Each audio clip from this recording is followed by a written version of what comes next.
representatives of various ministries, Ministry of Health, Ministry of Itoke Affairs, and Water Authority of Fiji, Energy Fiji Limited, Biosecurity.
Good evening, everyone. Before we begin tonight's forum, I have sad news to share. It is with deep sorrow that we acknowledge the passing of George Fijivillage, a beloved son of Fiji, a powerful voice for Pacific music, and a source of pride for communities here and overseas. His songs spoke of love, unity, and island life, and they carried the spirit of Fiji to the world. To honor his legacy and life, I ask all of us here in Labasa and those watching at home, around Fiji and around the world, to stand wherever you are, if you are able to, and observe 1 minute of silence.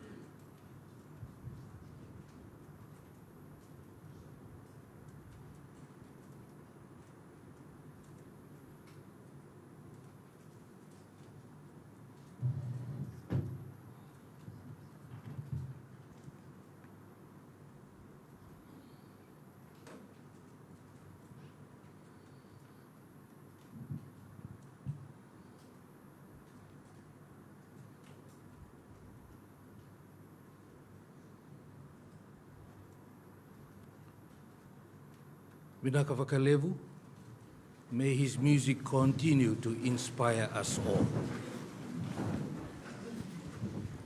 Good evening and Bulasia Labasa, and good evening to everyone watching here and from around Fiji and the world.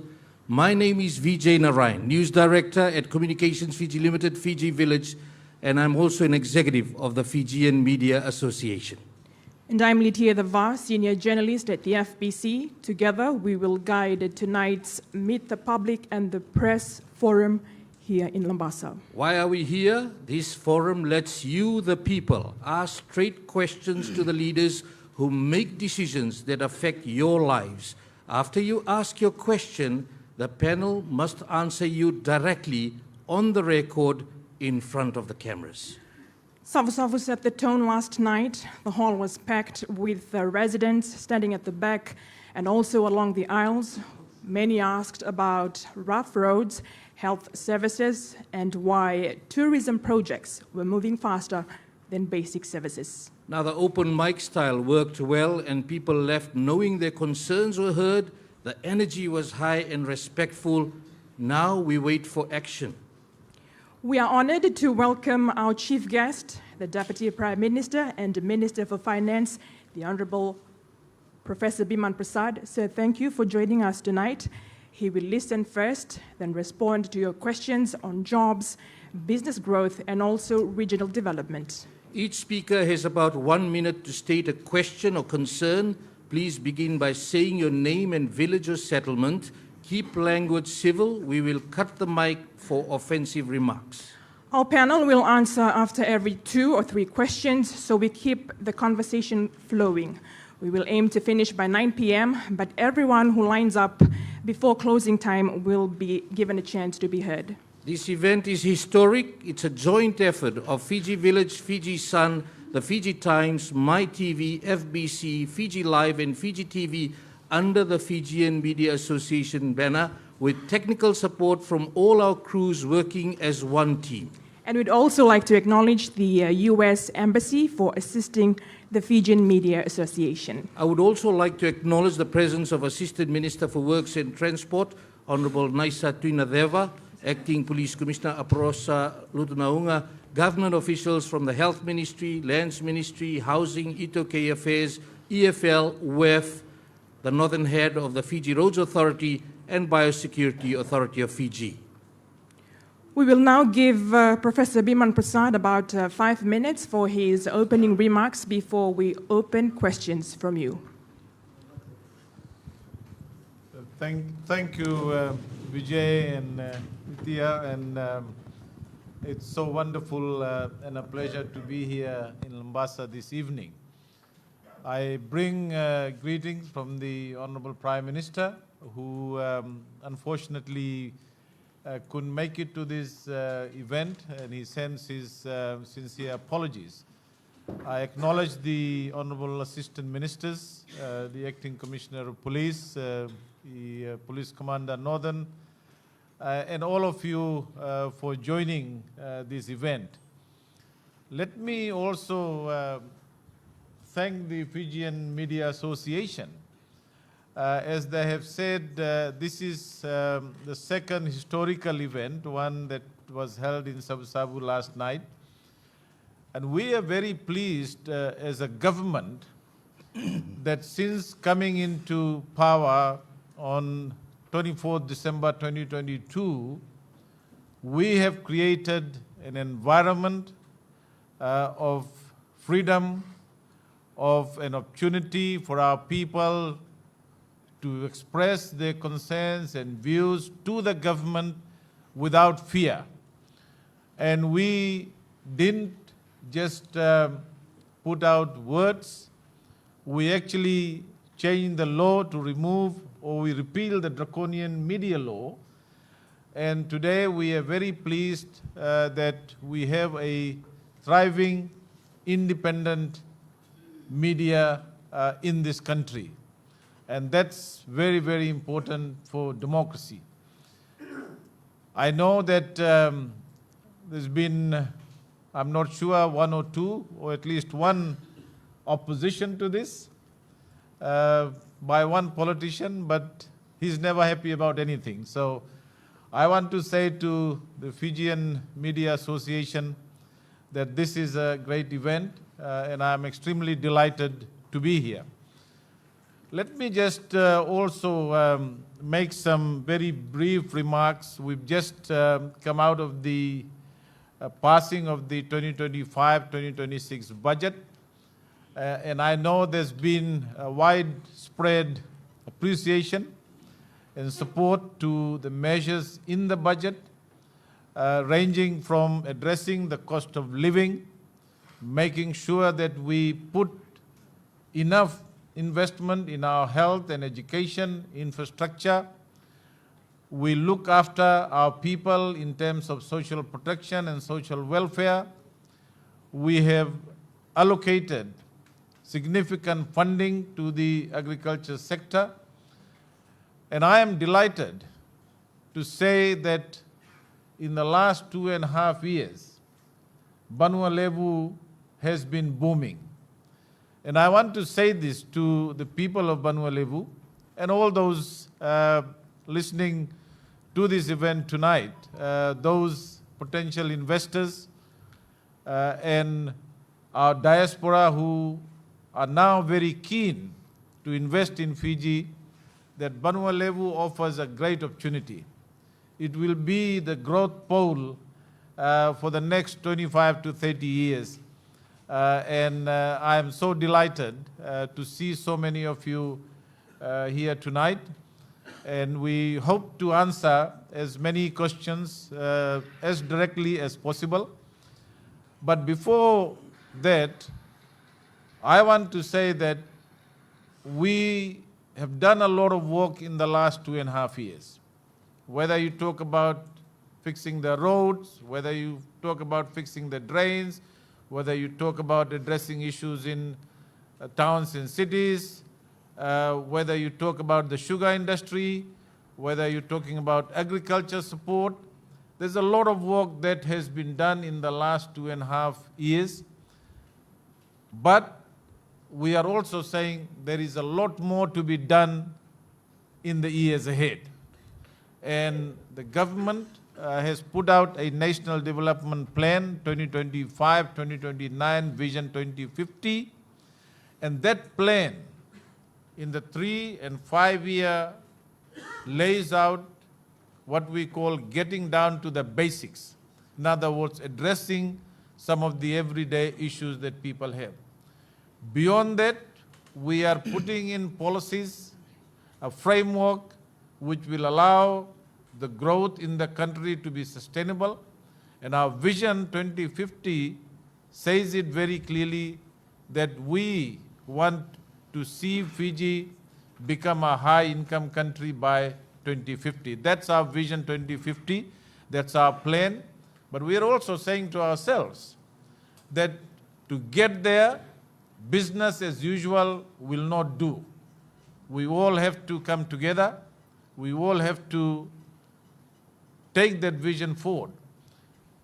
Before I conclude my brief remark, I want to say that as a government, we have always said and believed that there is a lot of knowledge and wisdom that resides outside of government, in the private sector, in the NGOs, in the community groups, and it is the government's job to harness those ideas and wisdom through consultation and dialogue, and that's what we've done.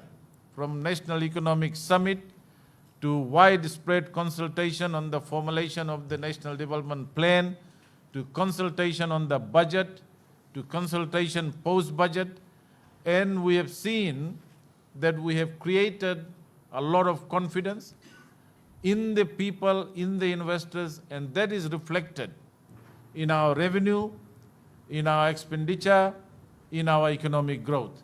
And again, we appreciate the media organizations, all of us in government, starting from the Honorable Prime Minister, is very, very accessible to the media. We answer questions, we don't shy away from them, and we respond to queries and issues that media raise on behalf of the people. So I'm extremely delighted, Vijay and Lithia, and all the esteemed editors of the media organizations to be here. And as a government, we value this very, very innovative and historical events that you are now organizing. And I want to join both of you in thanking the American Embassy for supporting the Media Association of Fiji. Thank you. Thank you very much, Deputy Prime Minister, and we also appreciate you acknowledging and also agreeing to be part of this historic occasion, and also the assistant ministers, the acting police commissioner, and every government official who's ready to come and answer questions that will be raised from the public today. Now, the questions will be from the public and the media. We will now go to the first question, and that is from the Fiji Times. Thank you.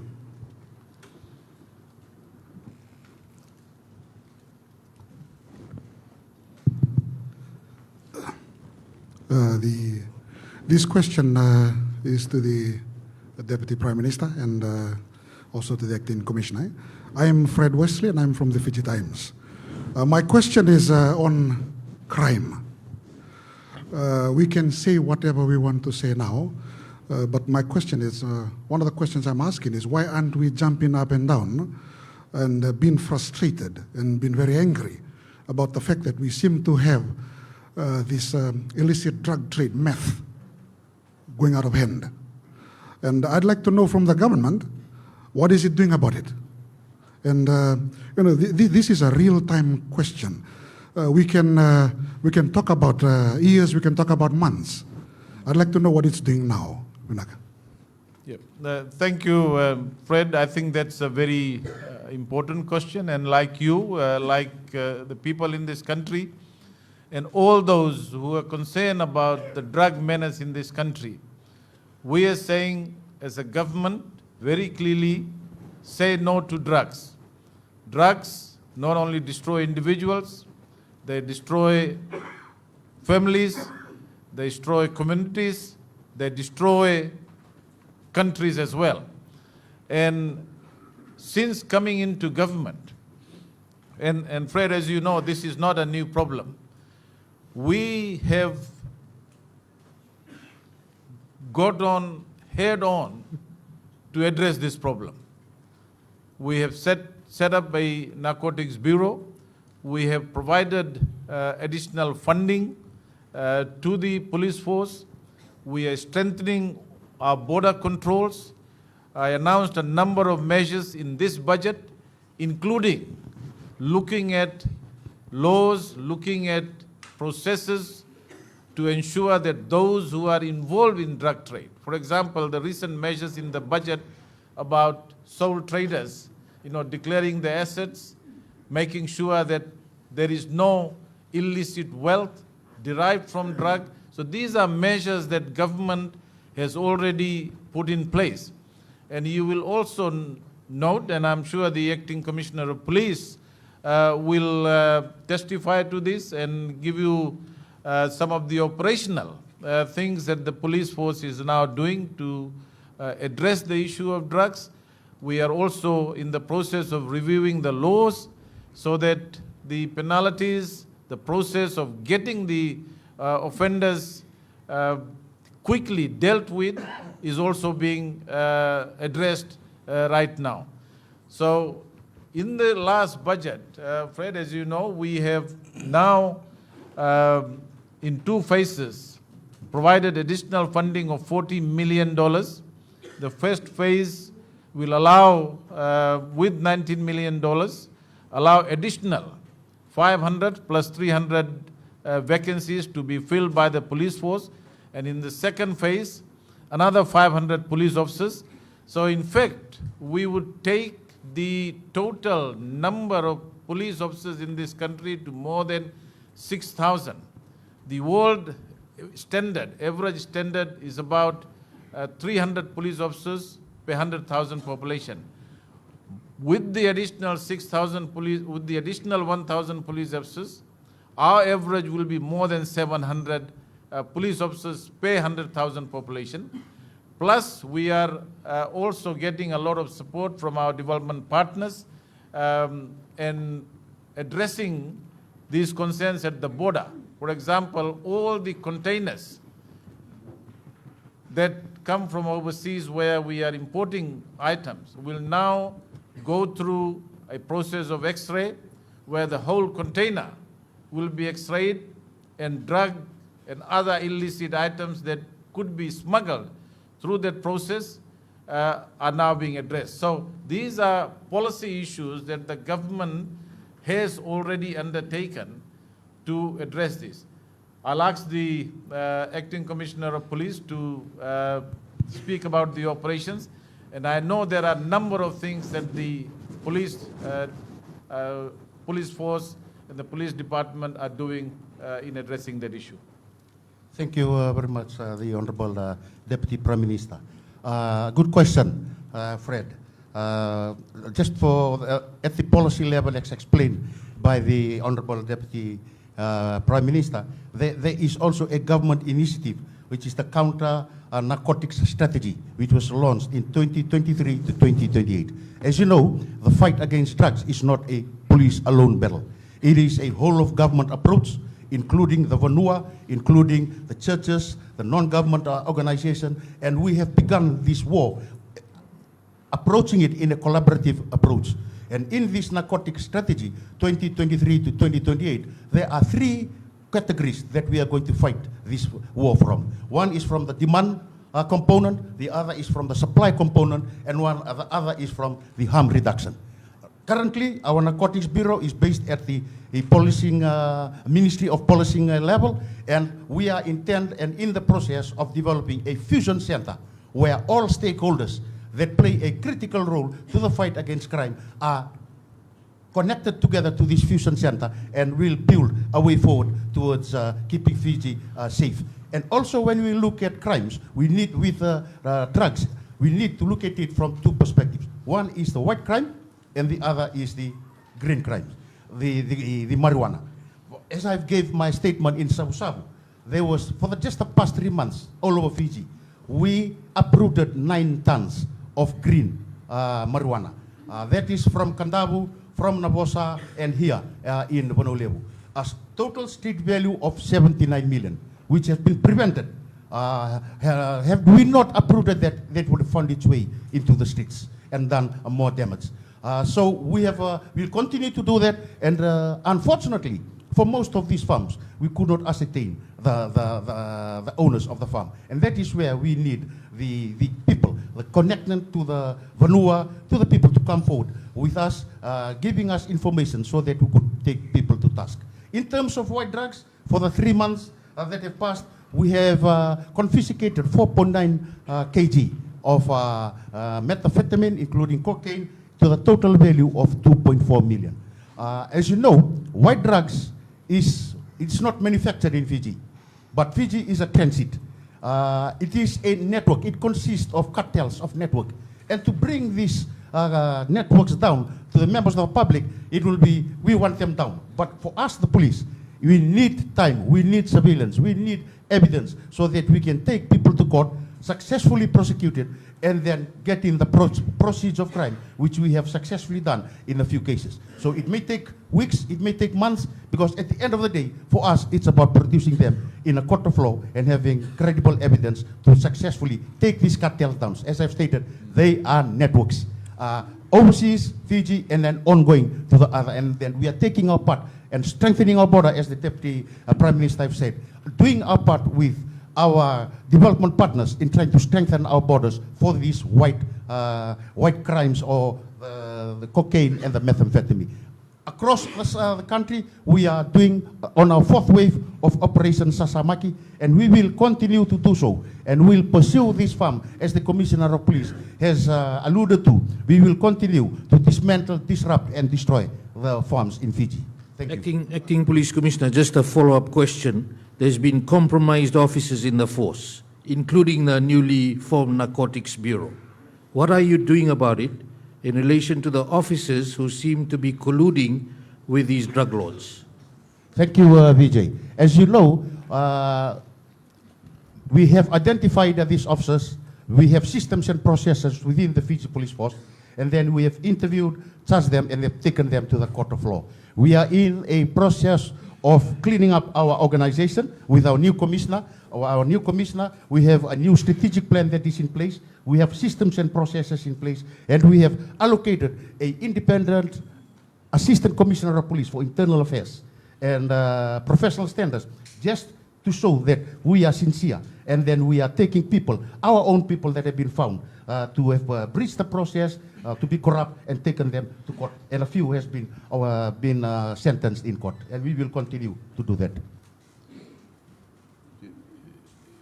If I can just add, Vijay, it's important to say this. To be fair on the new commissioner and the new police strategy to address the issue of drug, these, as the acting commissioner explained, this issue didn't just happen overnight. You know, these networks, these cartels, this system where people, police officers, customs, businesses, a range of network. And I remember, many of you would remember that when we were in opposition, we called for a national inquiry into the drug problem. And of course, you know, that was not done. So years of neglect has led to a network, a complicated web, you know, in terms of the way in which drug, particularly hard drugs, the white drugs, entered this country.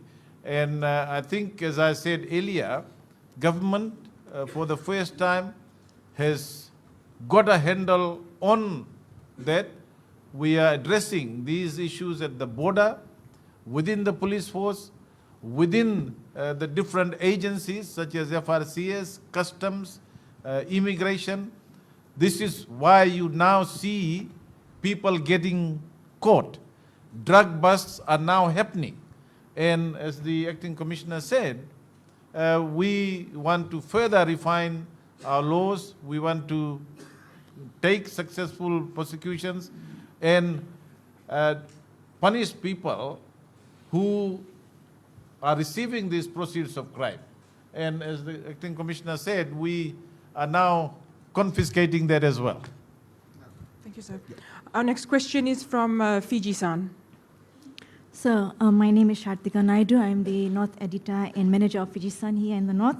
There are a number of cold cases in the Northern Division from 2020. And the only common answer we get as journalists from the Fiji Police Force is that one line: the case is still open and investigation is continuing. I have been told that police don't have enough resources and experts to look into these cold cases, and that's why it's taking too long. There are families of deceased, missing persons waiting for so many years in vain. We are aware of the police budget.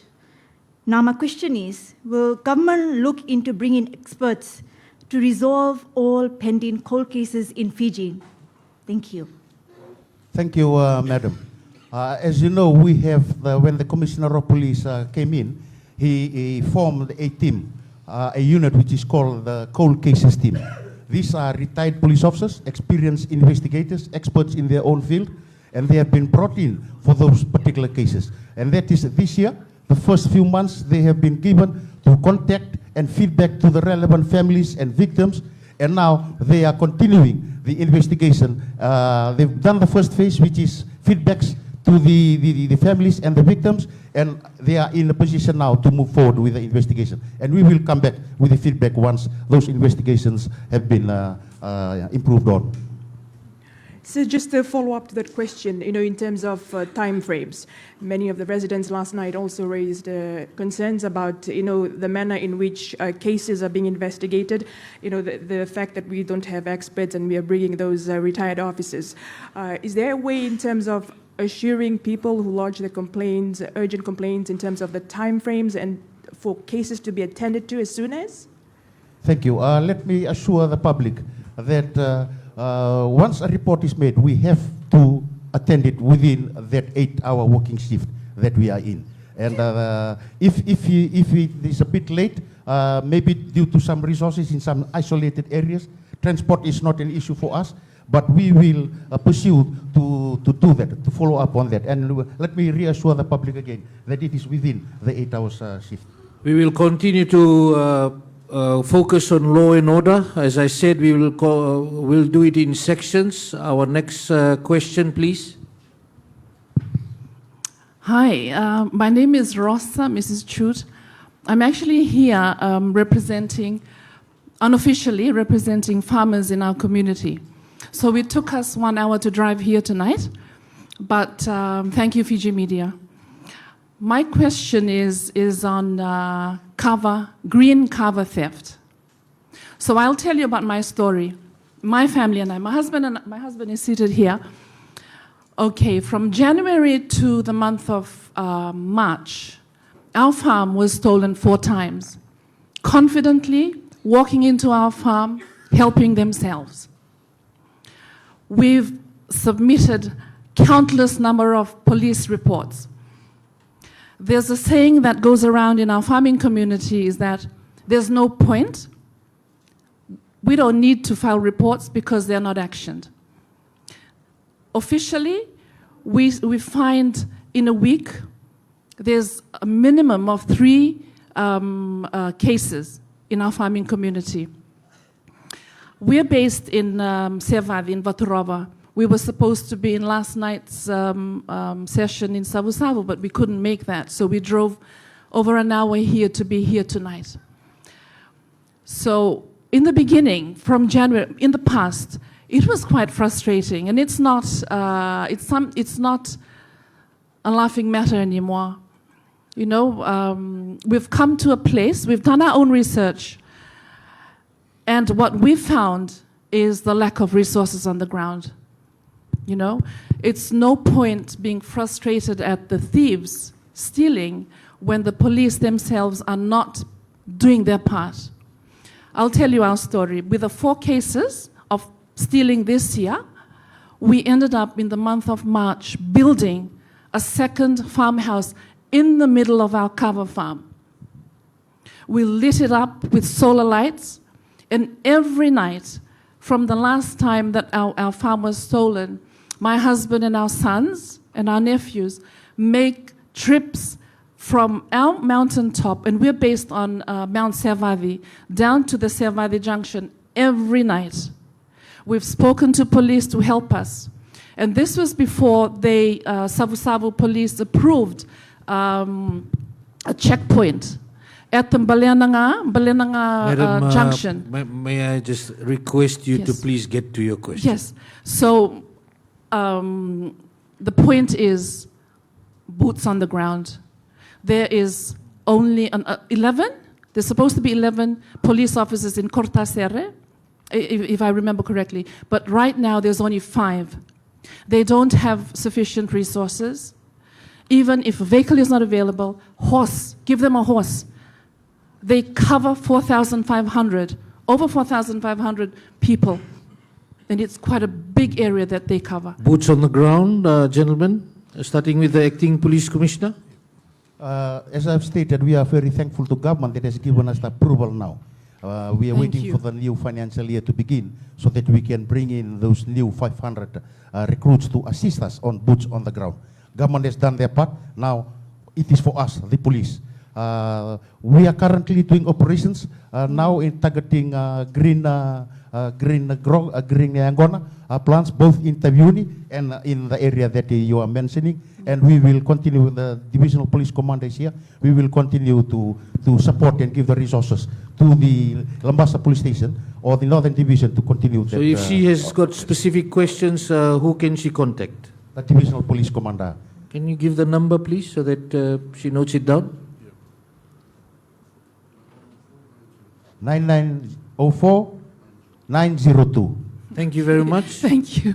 Yeah, thank you for that question, and thank you for coming over. I know driving all the way to be here, and I'm sorry to hear that you've been frustrated. I think the acting commissioner of police has laid down, and we are giving police additional resources, as I said earlier, and essentially to have more police officers on the ground, and particularly addressing some of those very persistent, crime issues like theft of green cover. It's a problem in Taviuni. We've had this for many years, and as the acting commissioner of police said, that they are now having these operations to deal with it. Thank you. They've arrested 9 so far, I'm told. Do we have any other questions from the audience on law and order? There's no other audience has put their hands up, but I've got one from online. It's from Mika Longa, and he's on an island out from here. But he's just talking about questions for the police. Lodged a complaint in 2024. 1 year on, nothing's been done. I think this is an issue. I think similar to what Rosa has said about people in rural areas and in outer islands and access to law and order, complaints to justice. I think maybe 1 year is how we can do that better. Can we go into the digital era now with Starlink and some of these new technologies where we can start to allow people in rural areas to get quicker responses rather than them coming hours or coming by boat to see the status of their cases. It's easy for people in the urban areas, but I think for people in the rural areas, sometimes they really feel left out from the services of the Fiji police. I think that's the last question on crime. Okay, thank you, Stan. Vijay, please allow me to just to give you an overview of how the new police force has been transformed and moving forward. The Fiji police force has gone through now a transformation with our new police commissioner. We have our new strategic plan in place. We have a new vision, a safe and secure Fiji for all. That is the new vision for the Fiji police force. We have a new mission to protect and serve the community through professional policy and partnership. And in this journey, we have 4 strategic pillars, which is 1, strategy, planning, governance. 2nd is leadership. 3rd is integrity and ethics. 4th is operational capabilities. And the 5th are our enablers. What Stanley is talking about is the enablers that will enable us to be a modern organization. And we are working with our development partners, especially our Australian Federal Police, who are assisting us in this uplift program to try and modernize the police force through communications, through our databases and our satellites, Starlink communications that you have mentioned. We have already got it for Rotuma. We are now moving towards the remote rural and the maritime zones, and we are certainly working towards that to ensure that this plan is fulfilled. Thank you very much, Acting Commissioner. And Bulavinaka Tumika Longa, he's in Nangele Levu. Thanks to Starlink, he's connected to us in a very remote island with only about 10 people living on it. The fact that we are connected right through from there, getting the message, and using the new age of technology, getting the questions answered directly, we have managed to achieve another way of communicating directly to people. We will now move to the next issue since law and order has been exhausted. Now we will move on to infrastructure. So the question is for you, and that is on the works of the $300 million project funded by the Chinese government. If you could also just point out the conditions that are attached to this $300 million grant. As the Minister for Works, and I know the Assistant Minister tried to answer that question last night, that is a project that will be funded by the Chinese government, and it is going to be grant. The final negotiations are still taking place. These things do take time. And we are waiting for the finalization of that from the Chinese government. And as expected, the design and the work on that is going to start as soon as that approval is granted by the Chinese government. Mm-hmm. So when waiting for approvals, in terms of communicating with the members of the public, because, when it comes to infrastructure, they always want it to be done as soon as. If you could just explain as to how the process works. Yeah, Lithia, you have to understand this very well, to these large projects that are funded by donors, grants, sometimes, concessional loans. They do take time. Not everything is in the hands of the government. But if you look at the budget, 2025-2026 budget, you look at the allocation for not only the Fiji Roads Authority, but for the public works and smaller infrastructure works such as drainage, cane access roads, feeder roads. There is funding provided in different ministries. So agriculture has funding, the sugar ministry has funding, the rural development ministry has funding. So in fact, in Banua Levu right now, there are 57 projects that are ongoing. Some are being completed. Some have been announced in the 2025-2026 budget, the new ones. These include not just roads, these include water, drainage, boreholes.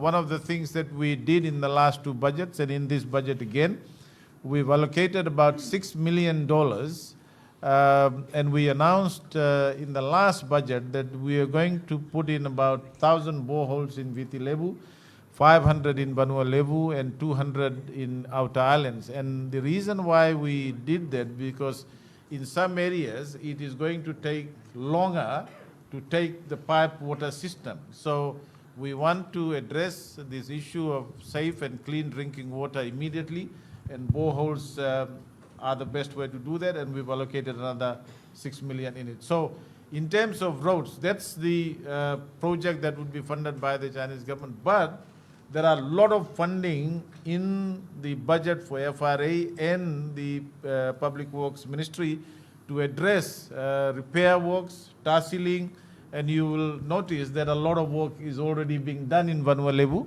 And many of those will continue in this budget as well. You're watching the Fijian Media Association Meet the Public, Meet the Press. We would like to thank you very much for taking out time to come and attend this, to ask your questions. Although those who are watching live across all mainstream media platforms, I'm Vijay Narayan, my co-moderator Lithia Dava. We'll go to the next question, and it's on infrastructure. Please just introduce yourself and ask the question. Thank you. Good evening, sir. I'm Moape Lingalevu from Korlevu Nranramea settlement. I'm actually here for two questions, one for electricity and borehole. LAB 3618. This electricity supply to Nranramea Korlevu settlement. Briefly on this document, sir, we've actually handed over one to the Mbani Marama government, one to the ministry, the minister, Honorable Charan Singh, one to you back on the Senganga police, with all due respect, sir. And another one I'm holding right now. Actually, one of the officials will be taking this. This is the cry of the settlement. They need electricity. And I know, I don't come here for the when, for the if. I'm here for the when. We'll come over and do the electricity. It's already been surveyed on 2018, and it was the pack was already made last year, and we are waiting, and we're still waiting. So, if anyone can, with all due respect, sir, if can just confirm whether this what do you call project is in that allocation of. If they ask me any question, I should Sure. at least give them some relief. Yeah. Vinaka Moape, I'll ask Ravikash to check the paper Ravikash is from where, yeah, Deputy PM? Ravikash is here. Yeah. Can you So, please clarify that issue Yeah. for the gentleman?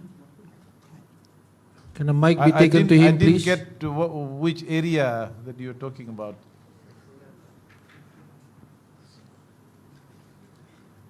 It's Nranramea Korlevu settlement. Ramdamia. Yeah, Senganga. Senga. Yeah. Give that paper to Ravikash. Sorry, Ravikash, what ministry is he from? Ministry of Finance. Ministry of Finance, Ravikash. Yeah. Can you tell us what you'll do about it?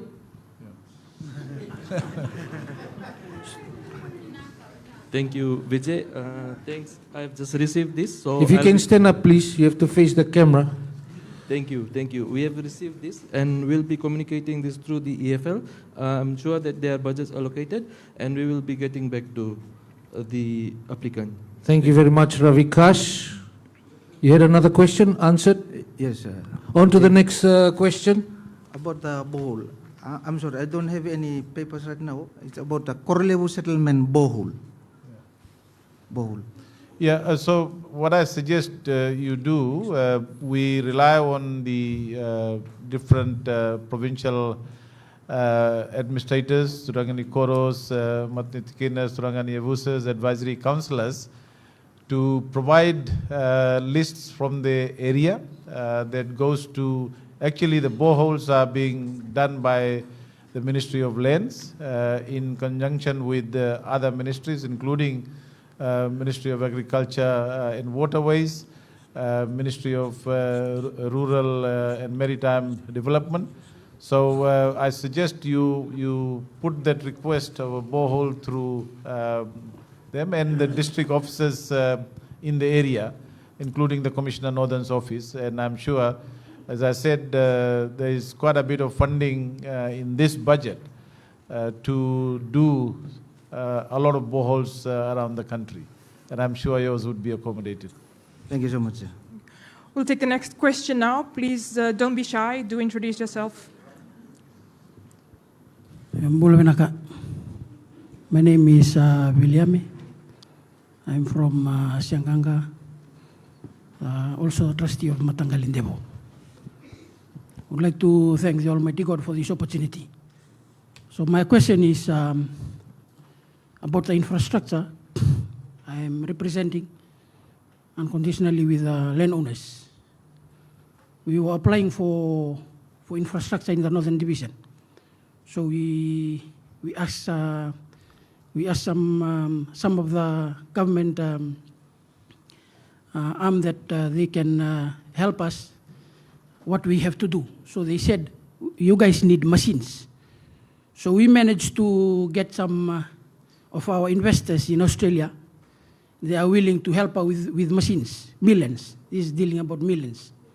So we managed to come to Suva and speak to the infrastructure minister. And then he told us to register a company joint entity. So we did it with those Australian guys. They came, we registered a company, and we were told to go and see the Minister of Itoki Affairs. We didn't manage to see him because he was in overseas. So we speak to his assistant minister. And they said for us to come back and wait for their response on the email. Since we've been doing this at the starting of this year, and in May, they told us they're gonna reply. Until now, there is no reply. So in that area, when can we have the, like us landowners, to sit together with the Itoki Affairs and infrastructure? So please, can we just get to your question? Yes, when can we have the meeting with the infrastructure and the Itoki Affairs? Yeah, we can get that meeting organized, but let me just say, as a broader policy agenda of the government, if you look at the budgets of the Ministry of Youth OK Affairs in the last 2 years, or at least in the last 3 budgets, there has been a very, very significant increase in the budget. There are a number of budgetary allocations, projects within the Ministry of Youth OK Affairs to not only just strengthen the Youth OK administration, but also provisions for infrastructure at the village level. For example, there is a village development allocation within the budget. There are other provisions in other ministries to support specifically the indigenous business initiatives, and there are provisions, support, subsidies, for example, interest subsidies for indigenous companies to be able to register and source those incentivized provision. So you could look at some of those schemes and identify where you can. So I think the advice that the minister gave you was a correct advice, that if you want to set up a company and use that company to do or bid for government jobs, there are various tender processes, etc. So I'm not sure about the status of your company now, but if the minister had advised you to do that, I'm sure they would be talking to you to see how best they can support. And I suggest that you get an appointment. The Honourable Assistant Minister for Works is here, Infrastructure, Honourable Naisa, and he would be able to talk to you after this. The Assistant Minister for Works and Transport has confirmed you will have a discussion after this. He'll see you about that. We've got another question on this end. Just introduce yourself and straight to the question, please. Naka, my name is Osivina and I represent my community, Raukanave, in Tambia. My question is about our road. Our community has been supported by FSC, our cane access road, and they make us 2 bridges. And after 9 months, only one of that bridge, it's okay by now.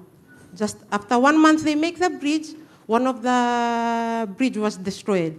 And after that, from until now, we have been running to the Wailebu sector for what if they can do for making our bridge, but still no answer. Every day, in every week, one day, we have to come and ask them. But they said they're still waiting for the contractor. By now, there are 4 farmers there, cane farmers. We want to start cutting cane, but we can't because of the bridge. We just want to ask when they can make our bridge so we can start our work, Vinaka. Thank you. Anybody from the Ministry of Sugar and Multi-Ethnic Affairs? Groves Council? FSC? Can you, if you are here, please talk to the good lady and identify and see what can be done immediately about her concerns. We'll look for them. Stanley, is anyone there from Ministry of Sugar? We were told that they will be here. Looks like they're not here. Okay, we'll move on and we'll take that into account and we'll follow it up for you. Thank you. On to the next question. Introduce yourself and a question. Hello, I'm Eseta from Rokanade, and the question is about our electricity.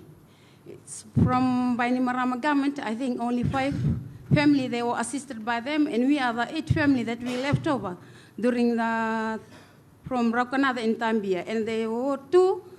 Start from last year, they are doing their survey, but till now, when we came to the EFL, they said it's sent to Lautoka, and we just want the answer today that there is no other, start from January this year. They have got 1 surveyor. After that, it's been stopped by now. The answer is when it will be done. Thank you. Yeah, thank you, Honorable Assistant Minister. Can you give her the timeline? We want that right now, and it's just waiting for the endorsement from the HQ. So that should be on. When you will explain to that? Very soon? Yeah, just confirming that. Okay. No mundo liwili ba sa bawat sa kuisu meli vakamay, arari vakana dongan ko. Naka. So will be done now. Thank you very much. And we have EFL there confirming as well. Next question, Eva, ready? Introduce yourself and a question, please. Thank you. Bola Vinaka. I'm Maisiri Komo of Masiranikai Nakama, Tikinawilib. My issue today is, first I will be talking about electricity, water, and the road. So in my village, Masiranikai, since 1996, we applied for electricity. It's just 3 houses in my community.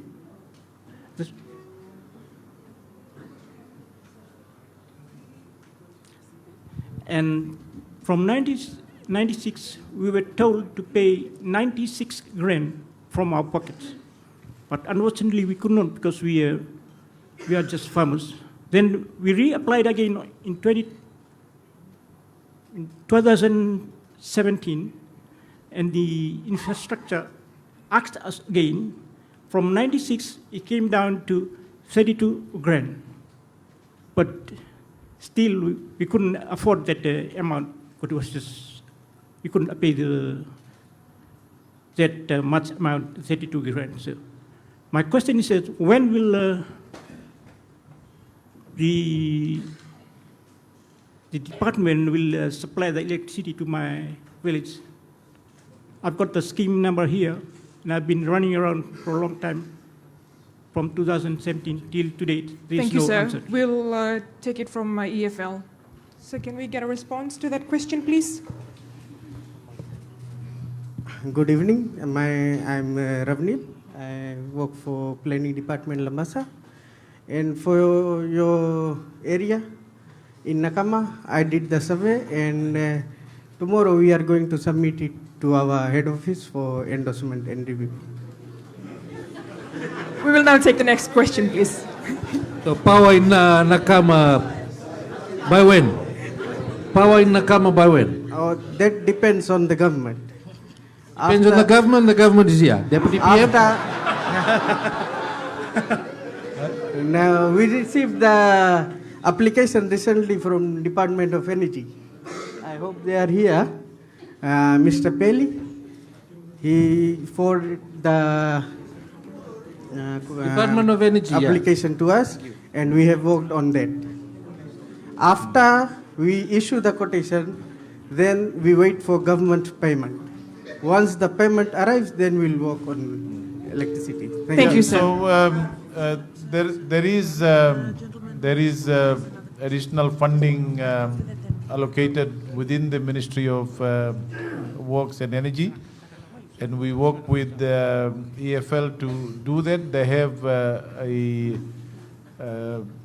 work program, but we are also promoting renewable energy sources as well. Government is putting a lot of effort, incentive in making sure that we are also able to diversify the sources of electricity, not just based on imported fuel. And sometimes over the years, that has been a restriction. So we are trying to make sure that not only new sources of energy, like hydro and solar, but also extending the grid and encouraging public-private partnership so that there is more power generated by independent power producers supplied to the main grid of the EFL, so that more people, more areas could be provided with electricity. Just before we move on, Deputy PM, just before we move on, what's the direct answer for his issue? The direct answer was given by EFL that scheme plan has already been done, and you said it was done in 2017, and since then it has not been done. So I'm hoping that the work program that EFL has with the Ministry of Energy will address that, because they already have the scheme plan. Yeah, thank you. Thank you, sir. We'll take the next question from. You have another question, Yes, sir? another question is about water.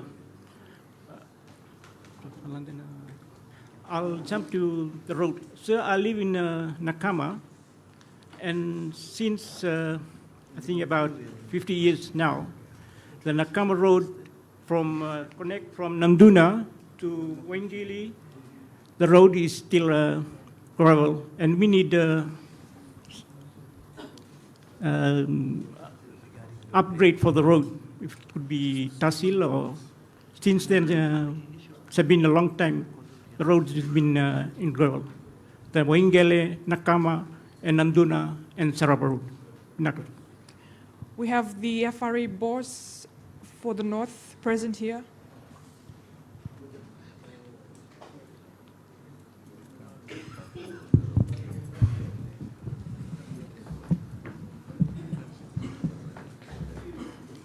Delana from Fijian Authority here in Labasa.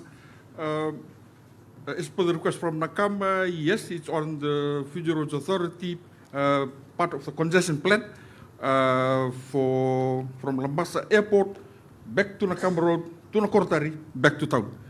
Sealing, not for next financial year. It's part of our planning process, and we will look into that request. Thank you, sir. We'll take the next question from Mr. Jadramsa. Thank you. Thank you. Firstly, I'd like to welcome our Deputy Prime Minister to town, and also like to thank the Fijian Media Association for bringing this forum here to Labasa. While we are on electricity, my question is, why do we have so many breakdowns? We have many breakdowns many times on electricity. Can someone answer that? Especially on Sundays. Power outage. Power outage. Okay. EFL? Your mic is there. Why does it happen on Sunday? That's what he said. EFL? Why does Labasa have power blackouts on Sundays? Or at all?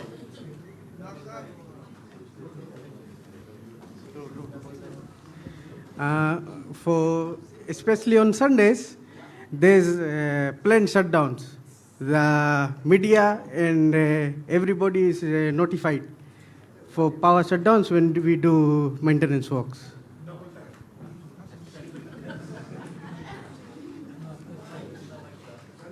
You have a follow-up there?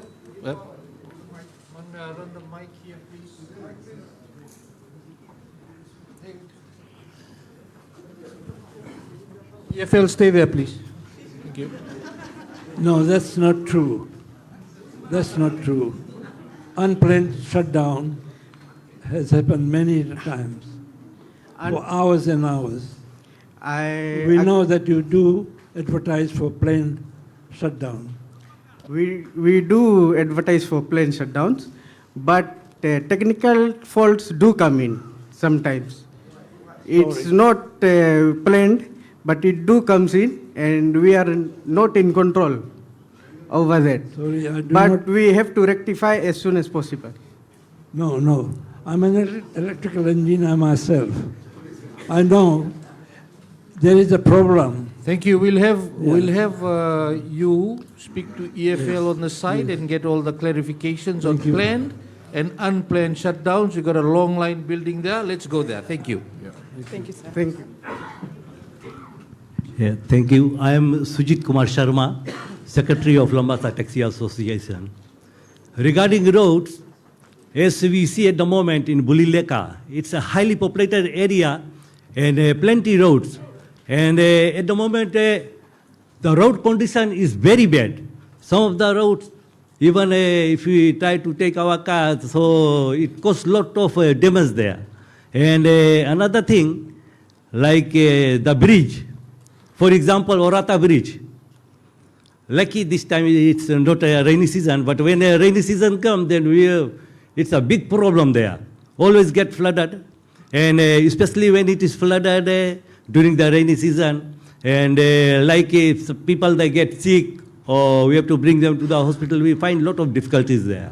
So my request, if Orata Bridge, because if we see, because that bridge was built by our grandparents, and after all it was given to the government.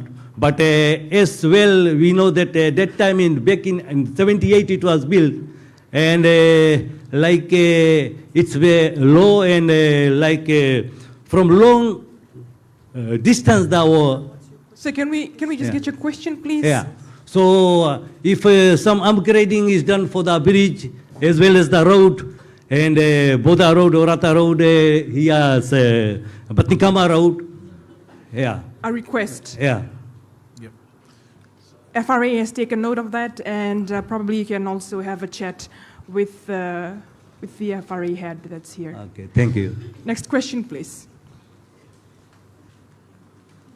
Naka eu kasiano busun lawi uturan ni korona selebu kau tadak tu mo gona kisini wai mai na selebu na mata ini le batangan dengan ini vitalnoa vese sebe bola bolai esa otisada kana ngon sal tu sabada ka vortona PWD sa to ya do batiko gona karoni batangan dengan ini bola bolai mero to usana mai upgrade ta kana ngon sala na FRA meron di nambasi saleado kinana ipe bola ibe honorable Mr. Rambuka, honorable Biman wat ke Moses Tuisawau e nataro odei se nangona dava menangai kaule sumai kina voa na leonia busa na madala ni vitalno ke na ve bola I ke dengo era se lomo tartar tungango na leonia busa mai dengo tartu Bale tana kisinu ai na selebu ko nguntu bangun wati kona taon no Labasa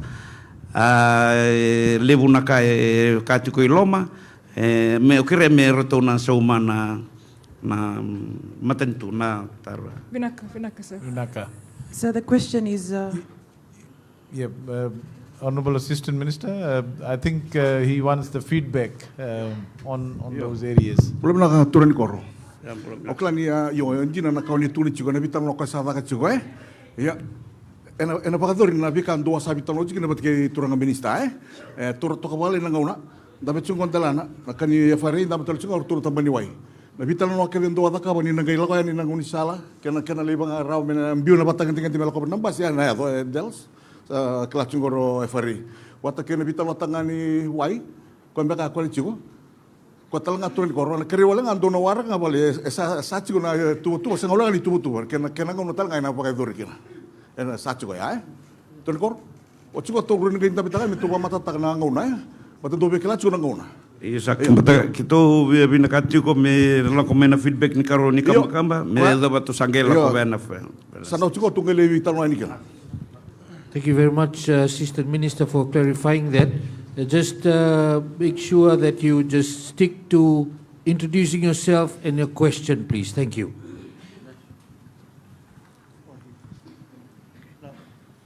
Binaka, I'm Semesa from the Society of St. Vincent de Paul. Hearing from the Honorable Minister, Deputy PM, about the 300,000 that we're waiting for, is that why you have not allocated any bridge maintenance for Labasa town?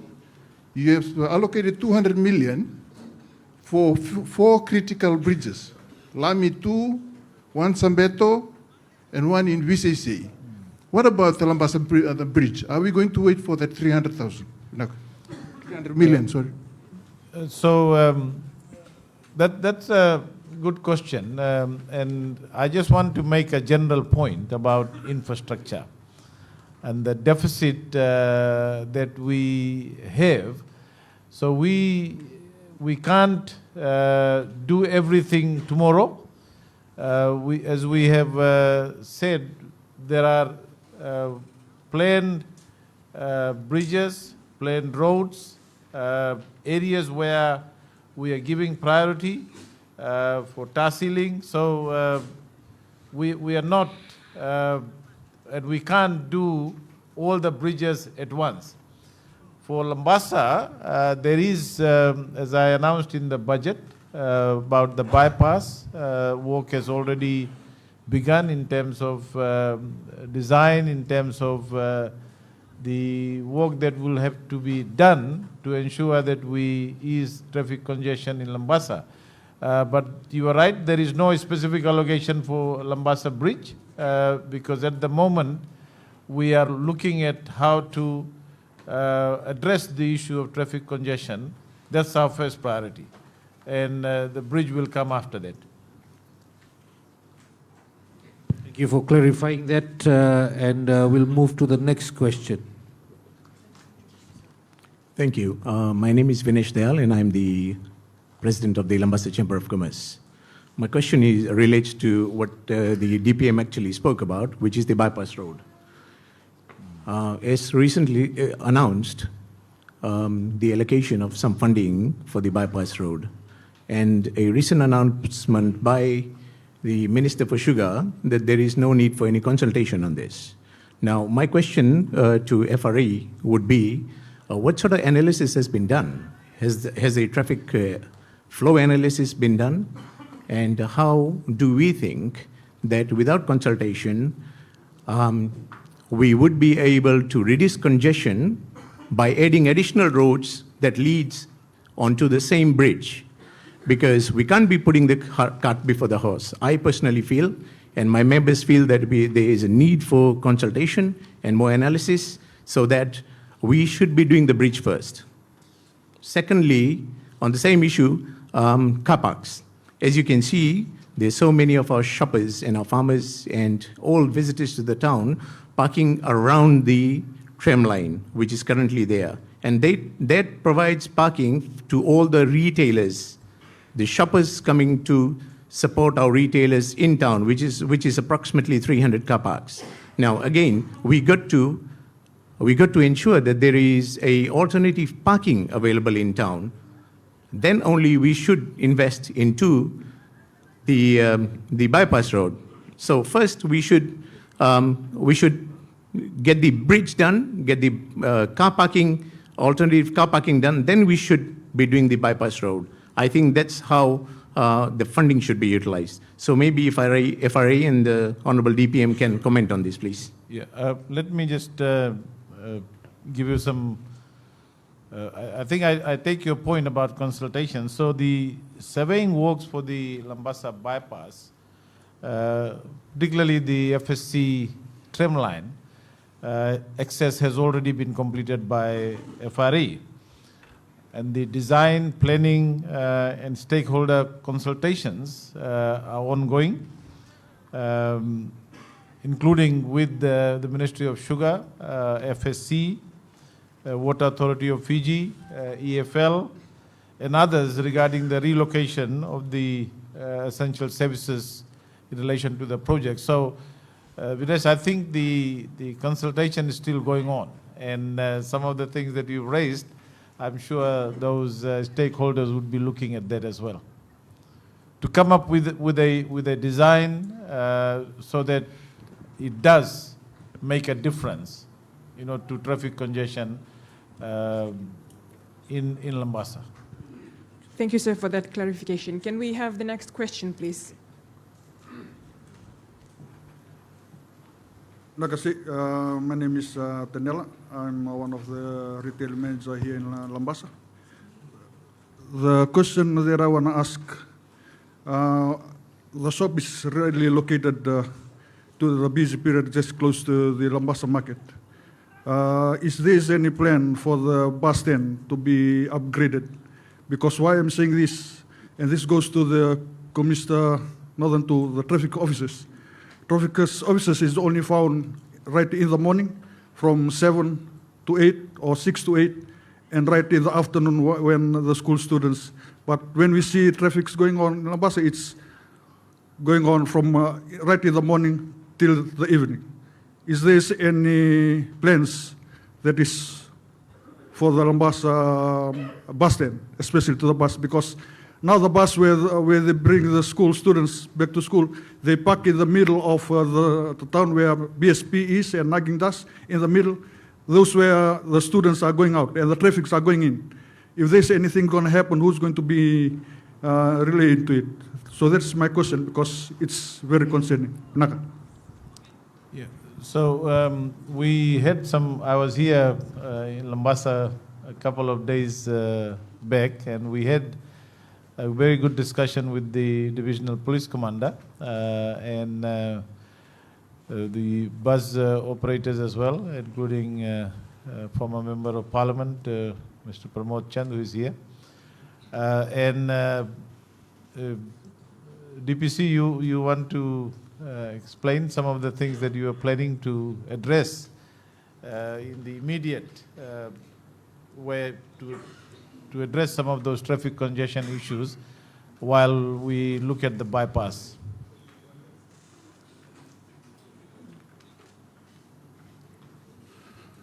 Yes, thank you for that question. Since yesterday, we have tried with that three-lane concept to address the issue of traffic jam. And we have seen that there's much improvement on that. And we will not only wait on that, we are working closely with the FRA and the Office of the Commissioner Northern how best we will tackle this. Thank you very much, and we'd like to thank you again for coming for this historic Meet the Public and the Press, which is being streamed live for the first time ever on 10 platforms, all mainstream media platforms, and also tonight on the Fiji government platform as well. So if you're watching online too, our editors are out there, Stanley Simpson, Stella Taoi, Reginald Chander and Fred Wesley, Ivan Ataro taking questions also that are being sent online as well. Stella. Thank you, moderators. This question goes out to the Housing Authority. This is from Mr. Shelvin Singh. He says there are plenty vacant Housing Authority leased lands which are underdeveloped and have now become a rubbish dumping, breeding ground for pest and disease. But why are there no action taken on the lease when the lease title clearly states that the land needs to be developed 2 years after the lease is issued? Some lands are vacant for more than 20 years. Vijay, while they're taking time to answer that question, if I can ask Stella, where is this land that you're talking about? Is it in Labasa? Yeah, I think it's a general question on vacant land. The general question? Yeah. Okay, so if you look at the the initiatives that we have been announcing in the last two budgets, including the last budget. There is about $14 million allocated for regularizing and developing informal settlements. We have identified areas that have been there and people have been living in those settlements for years and years, such as, one example that I can give you is Dombati. We have included that in the list. We are also making sure that those land that has not been utilized, developed, and houses built, that the Housing Authority takes on board both building, not just providing land, but also building houses, so that those that want housing can access that. And government is also providing subsidies, such as first home buyer for those below 50,000, and those above 50,000 get a smaller amount of 5,000. But all those policies are well articulated, and we are putting in additional measures. You would recall that there were 5 sites identified by the previous government, and they were working with the World Bank, IFC. That didn't happen. We have taken that out, and we have given that land back to the Housing Authority so that they can start giving out the blocks as well as building houses, so that low-income families and those supported by government, in terms of subsidies, are able to do that. But I take your point. There are areas where land has been lying idle, that has not been utilized, not been developed, and the Housing Authority ought to look at that very carefully and ensure that it's not left idle. Because there are many people wanting to have a piece of land and house. I have a follow-up question, which was asked last night by a Savu Savu resident. It's on PRB flats. He made claims about priorities being given to high-income earners and not low-income earners, in terms, on how they can maneuver their way up by providing affordable housing, and PRB flats being given to them. Yeah. You're right. Some people slip in. There's always abuse in any system, and there are people who got into PRB flats who shouldn't be, and I'm sure the Public Rental Board is looking into it, putting in policies so that there is no abuse. And PRB flats are specifically designed. The rental is much lower for low-income families, and that's where it should be directed. But as always, in any system, there are people who get into it and abuse. Hopefully an investigation can be done based on what was raised in Savu Savu. Stanley, you had a question? Yeah, look, a lot of comments are coming fast and furious online. I think people are celebrating the opportunity, Deputy PM, to ask questions directly to the ministers. And a lot of it's on local issues. My road is not being fixed. I'm not getting electricity. Water is a problem.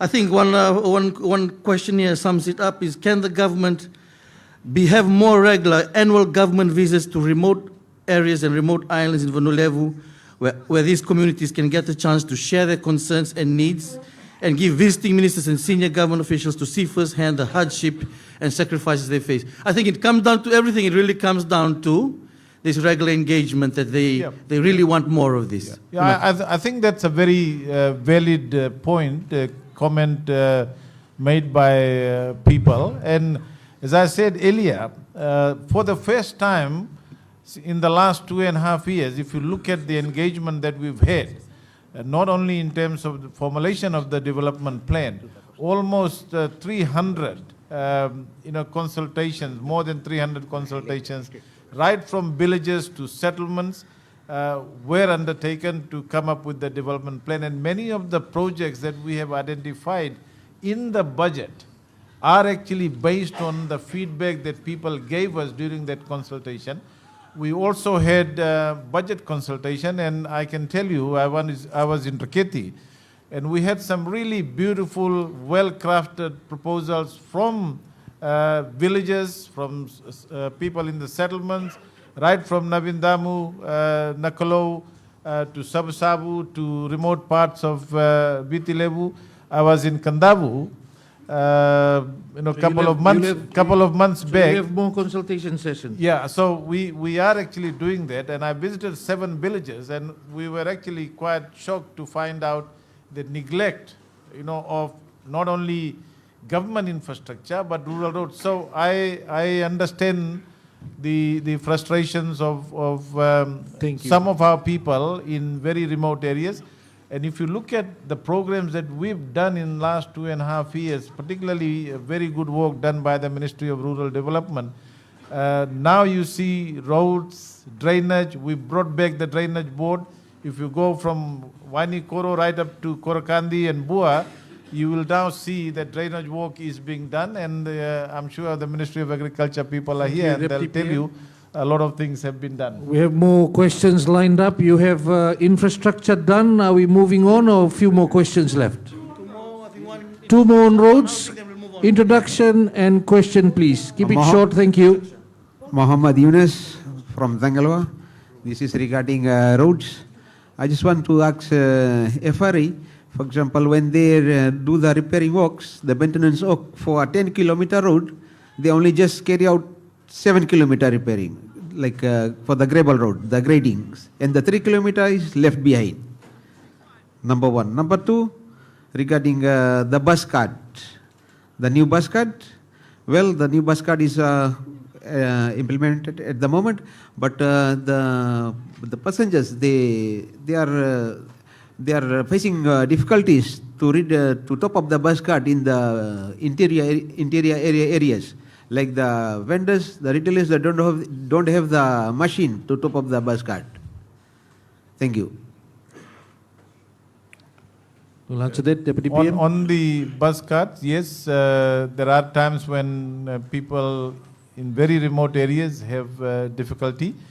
But as a government, we are asking the providers, particularly those that are tasked, and I think the Deputy Prime Minister Kamida, who's looking after that, there's been a lot of improvement, and I don't think it will be a problem with new areas being linked to through Starlink, etc. On bus fares, in this budget, we have also announced a 10% reduction in bus fares. So if you travel anywhere, the 10% reduction in bus fares, that is being subsidized by the government directly to the bus companies, so that the people who travel by bus are able to get a lower fare, which is a reduction of 10% that we provided in this budget. We'll take this last question before we move on to the next topic. Well, thank you, everyone. My name is Vishal Narayan. I'm one of the members of the Chamber of Commerce. Every time when we are having a meeting, there's a real big concern about the airport runaway. We don't want to hear the tragedy what has happened to Air India, because we are frequent travelers every week in and out from Labasa, our local international airport. Thanks for the terminal being built, but what about the runaway? Every time we hear the runaway has been damaged, or the ATR is running on 50% of occupancy, that's, I think, the biggest concern that nobody has spoken about. But we are concerned because we are rely on the airport and rely on the airplane traveling. Thank you. So thank you. As you quite rightly said, we are fixing the terminal. There's been improvement on the runway itself. We signed this $400 million World Bank tourism development project for Banua Levu.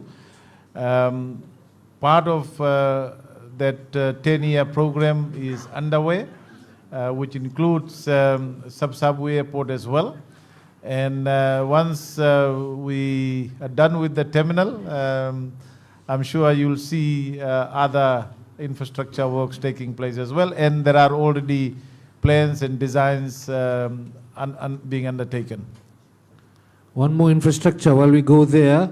Just a question that has been coming through about connectivity in Vanuatu. This is mainly to do with mobile phone connectivity and data. So the question is in relation to the government's Universal Service Fund that is being collected, and when will that be used to connect the unconnected in the rural areas? Vijay, as the Deputy Prime Minister Kamkimida has said on a number of occasions, if you look at the improvements we've made in terms of connectivity, not only just Starlink, we have Google now firmly in place in Fiji. We are improving the cable network, and if you look at the laying of cables from Labasa to Seanga, and I think it will be extended beyond that.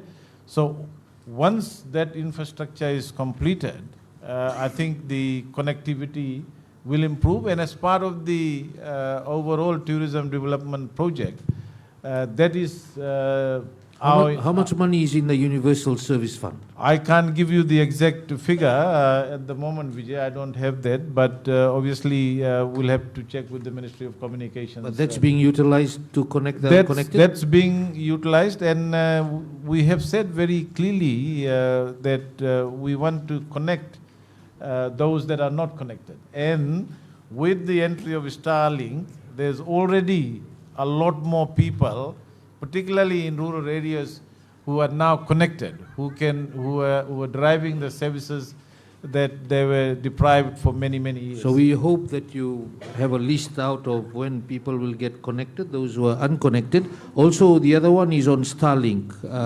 connectivity through Starlink, but you also need power. So is that going hand in hand to ensure people also have power supply? Because Starlink will only work if you have power supply. Of course, Vijay, it goes without saying.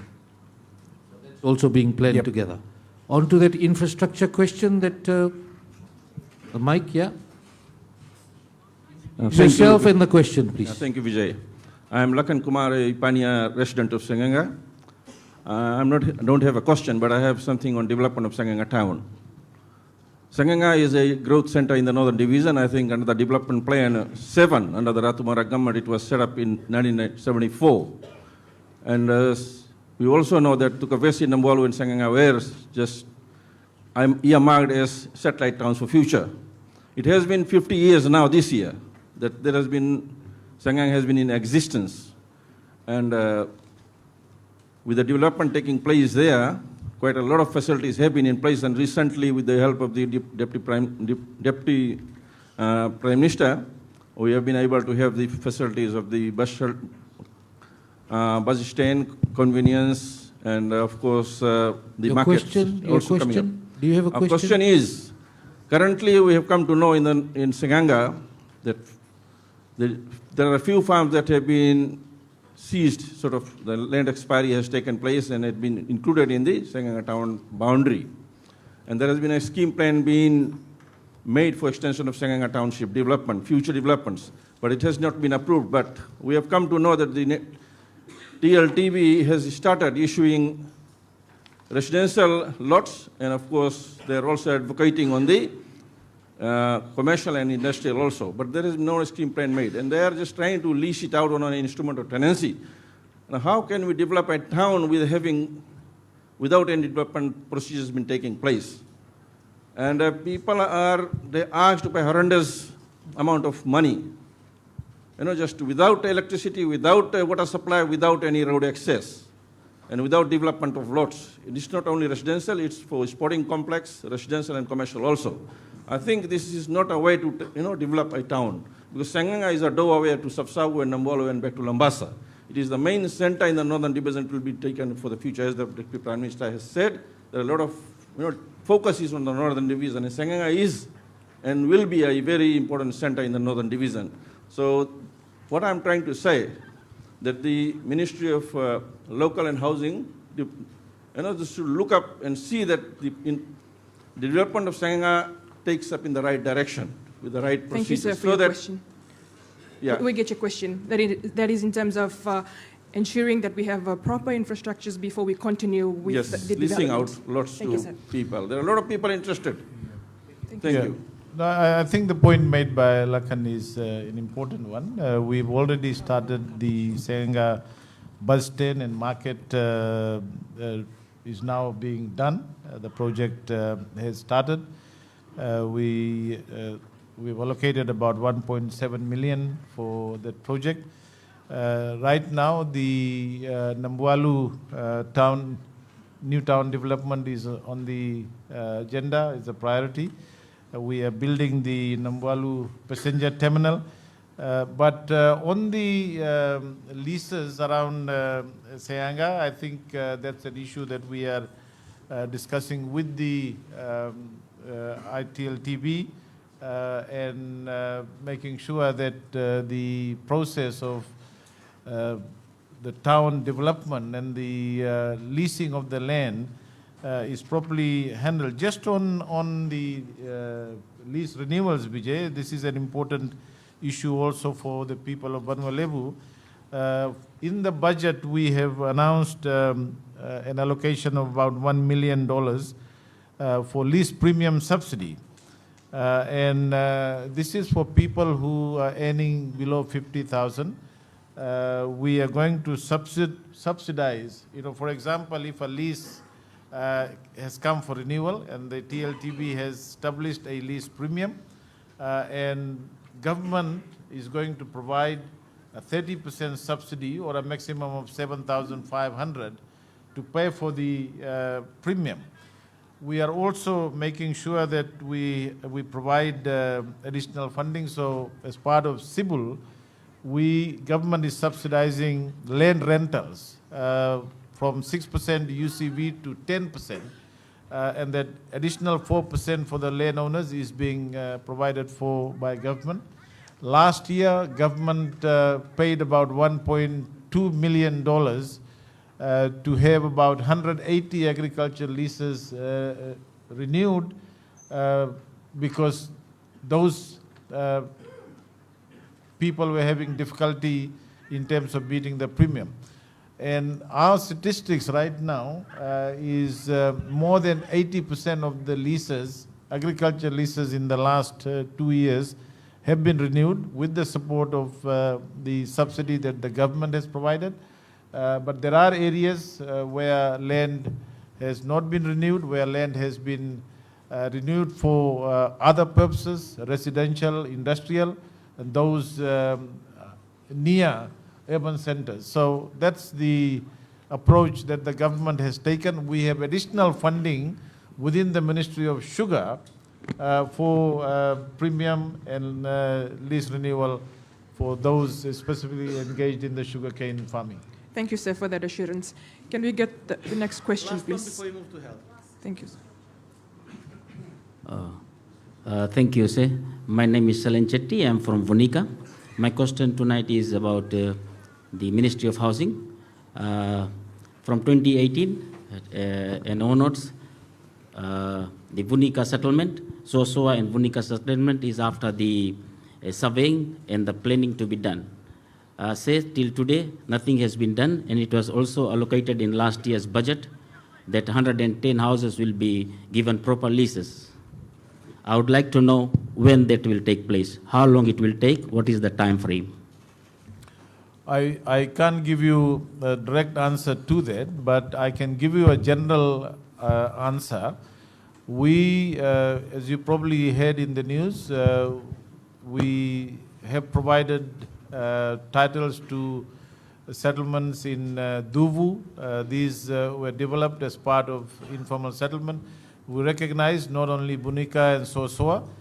You're right, that had allocation for the formalization of the titles for those kind of settlements where initially this was developed on a lease agreement. So we'll have to check with the Ministry of Housing as to why Bunika and Sosoa have not been surveyed and titled. I'm sure that's that's progressing well. Thank you very much. We'll move on to health. A question regarding health, Deputy Prime Minister. What are your challenges in health here in the Northern Division? Knowing that there is a continued shortage of medical supplies, medications, as stated even by the Divisional Medical Officer Northern, Dr. Tiko Saumalua last night in Savu Savu. How effective is your medicine supply system? We are seeing storerooms even not having basics like antibiotics, blood pressure medication, etc. So, Vijay, thank you for that question. The first point that I want to make is that the Ministry of Health has adequate funding. Number two, we opened a bulk storage facility for the first time in Vanua Levu at the Labasa hospital, and we are hoping that now supplies would be available at the Labasa hospital to be catered for the health centers, nursing stations, sub-divisional hospitals in Vanua Levu. I know there's been a consistent issue that has been raised by a lot of people. We've had shortage of medicine complaints in other centers. We have taken this head on. We have made sure that our pharmaceutical bulk procurement systems, we have a new system, M-Supply, where doctors and nurses can in real time inform the headquarters the state of the stock and the supply that needs to take place. We are also addressing policy issues. For the first time, we have been able to sign a new pharmacopoeia agreement with the government of India. As you know, India is almost like the world's pharmacy now. A lot of countries, including the US, Australia, New Zealand, they import drug from India, and we, for some reason, for so many years, we have not done that. So we have now got an agreement. The Minister for Health was in India twice. We've done that. We are also getting an agreement, government-to-government agreement, so that we are able to get a consistent supply of drugs in all different areas, and also to make sure that these drugs are not that expensive. And so that is the overall strategy for the government. But I understand that. But I take your point. People have issues about drug availability now, and that is something that I will take up with the Minister for Health. I saw the complaints in Sabu and the response from the Divisional Medical Officer. I am saying to our health people, those in charge of drug procurement, drug supplies, that there really should not be any excuses of drug shortages in any of the... So if you are allocating money, you are saying in the budget addresses that this is how much I'm allocating and this would be for medication. And if it's not in stock, what is not working? That is a very good question, Vijay. As you said quite rightly, what is not working? Obviously, some things are not working if there is no timely supply of drugs in certain... There are sometimes, reasons that you can explain. Procurement gets delayed. Sometimes the supply and demand, and if you get hit by, say, a disease, a dengue outbreak or some other breakout, then the amount of drug that would be available at a particular point in time can run out. So these are all contingencies that the Health Ministry and those in charge of making sure that drug is available at all times in all the health centers and subdivisional hospitals have to ensure and plan better that so that there is no shortage. Thank you, sir. We'll take the next question from this gentleman. Good evening, sir and madam. My name is Hemendra Prasad. I am living in Valuable Labasa. Sir, I am facing a health issue regarding an accident. It was a very heavy collision, returning back from Labasa sugar mill. Myself, I was thrown out from my tractor seat. And the day it happened, I went to the hospital in Labasa. I am very surprised. I was lying down for nearly half an hour. Doctor didn't visit that time. My brother came, they did the complaint, then the doctor came and visit me, and they took me for the x-ray, and they said, this is a minor injury.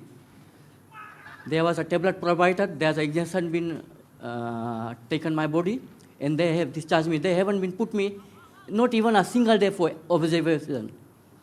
Now, I am needing help from you, from my government, Kaita for my health issue. And secondly, I am surprised, they have been done x-ray, they said, no issue there. I have went to private hospital, they told me there is a spinal issue. After that, my son has been emailed to Minister for Health. Just imagine 23, today is 25. March, they took me 25, this year 2025 of, I forget the date of March, to CWM, and MRI has been proven that there's not only one issue.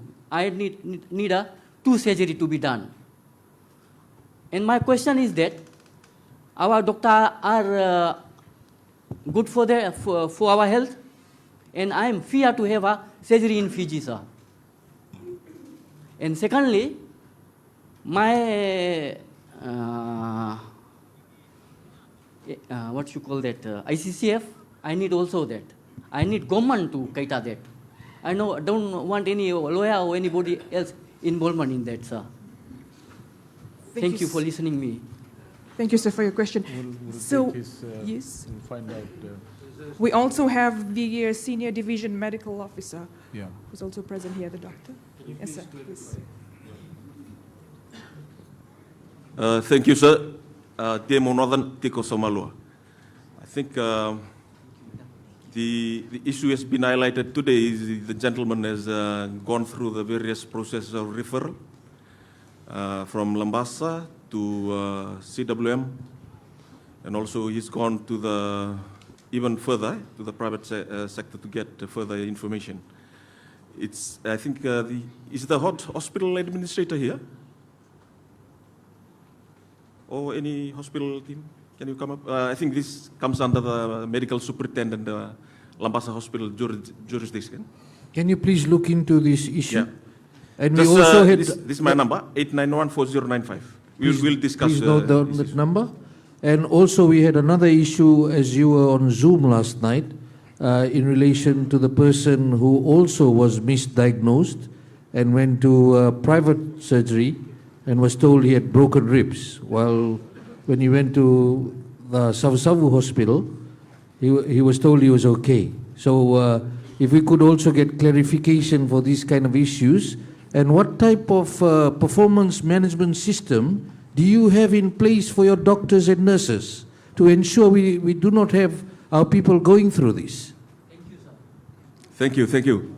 Thank you for highlighting this. The doctors and nurses in the various health facility, they were all trained. They have continuous medical training at the various stations, and their audit system in the different medical cases that they go through, audit system and the feedbacks goes back to them to see that cases as such are minimized.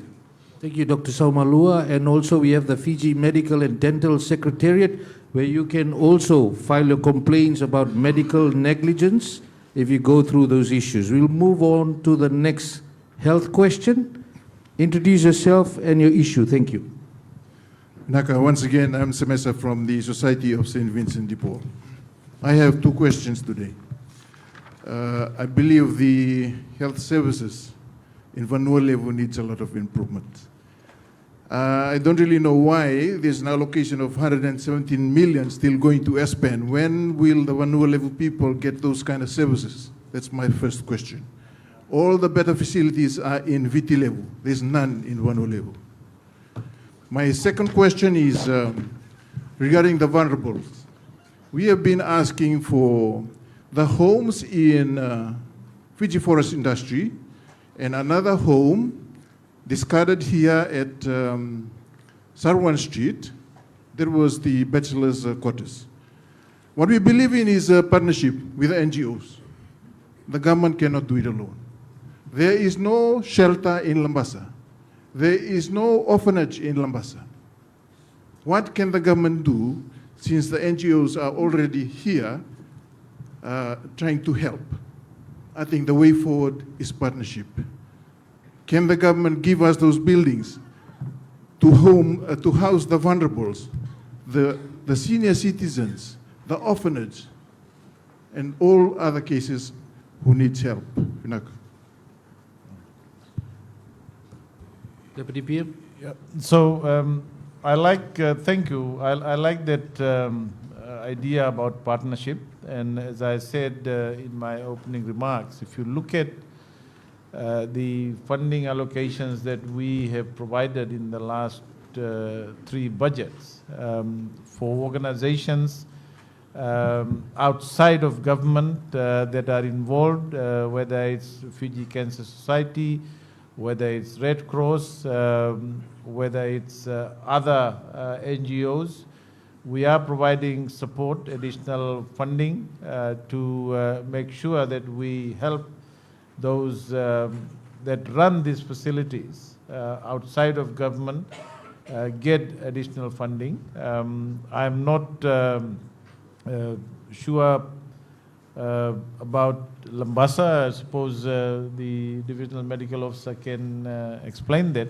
But as I said, we are very open and we've done that quite a bit in the last 2 or 3 budgets, providing additional support, building that partnership and working with not only community-based organizations, but private facilities. For example, we first time since our government came in, we provided annual grant of $4 million to the Children's Hospital for heart treatment.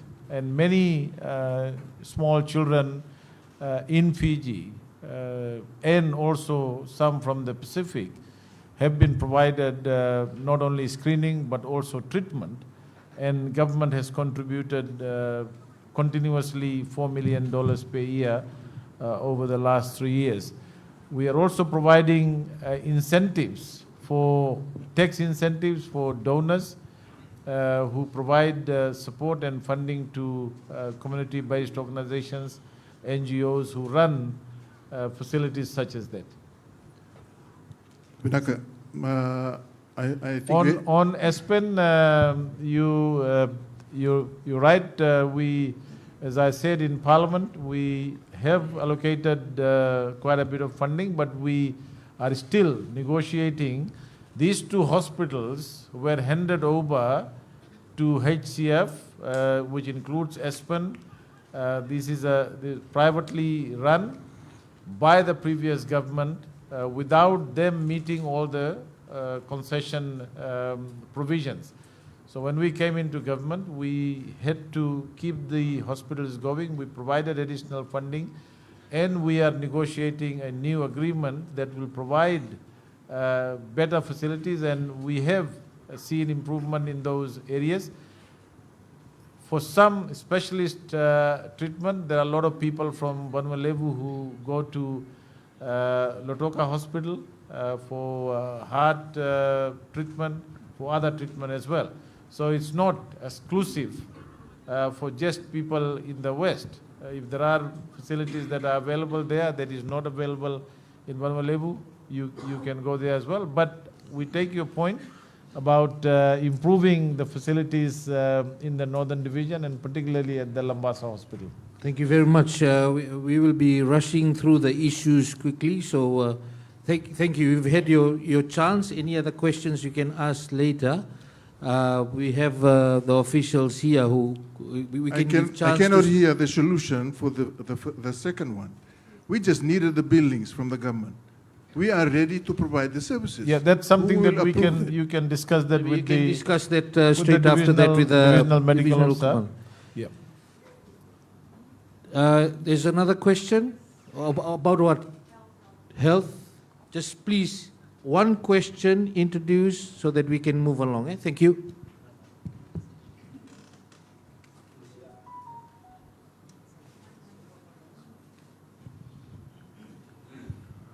My name is Temo Sasau, and I've been living with HIV for the last 18 years. And it is just a request. I'm actually, my checkup is actually done in Suba. I'm not doing my checkup here in the north. It's basically because the unavailability of our doctor. With all due respect to the great work that the hub clinic is doing here in the north, taking into consideration the increase in the HIV rates and the numbers, and I'm the only one who is public here in the north about my status. And my request is if we can have a specific doctor, specifically to look after people living with HIV. Because each time that I go to the clinic, the doctor is actually holding other roles, maybe interviewee, sabu-sabu, or even other subdivisional. So my request is if the government can provide a specific doctor to look after the people living with HIV in the north. Thanks. Can that be done? Yeah, thank you for raising that issue. Yes, that's a good suggestion. And let me just add, Vijay, very quickly. For the first time, government, after so many years, recognized the rise in the number of cases of HIV. We've allocated $10 million to tackle this issue head-on. The New Zealand government has provided additional $4.5 million, and so I'm pretty sure that we can look at that for the Northern Division, and thank you for that very good suggestion. Thank you very much. I'll ask the acting Commissioner of Police also, because the HIV rates, the issue of rising HIV rates, and it's connected to things like injectable drug use. What are the police doing? I mean, there's been reports, photos, videos of people publicly injecting drugs in the main cities and towns. Why are the police not clearing those people up? What's the delay? Thank you. Thank you, Vijay. Actually, we have responded to some of those calls that have come in to the areas that you have stated in urban areas. And the police have special operations now targeting those targeted areas where they used to, the members of the community have seen people that have been converging and using the needles, so to say. And then we have identified them as our hotspot areas, and we are now patrolling those areas. For this area, for the Northern Division, for Vanuatu, is there a number that people can call if they see people publicly doing drugs? We have a number for our Crime Stoppers, that is one. And then we also have a number for our command center in the Northern Division. And that is 9905722. Thank you, sir, for that clarification. Do we have another question? Well, good evening, namaste everybody. I'm Vinesh Prakash, sick today. I need, not actually this is a question, but clarity from the Ministry of Health on why the CT scan in Labasa hospital is not working. Why isn't it operational? I think it's lying there for quite some time. And one time I took one patient, and the answer I got from them was that the machine is not operational because of the the EFL not supplying them enough power. Thank you, That's sir. We'll what get the my good question doctor today is answer to the. for us. This is the team from the hospital, they can answer that.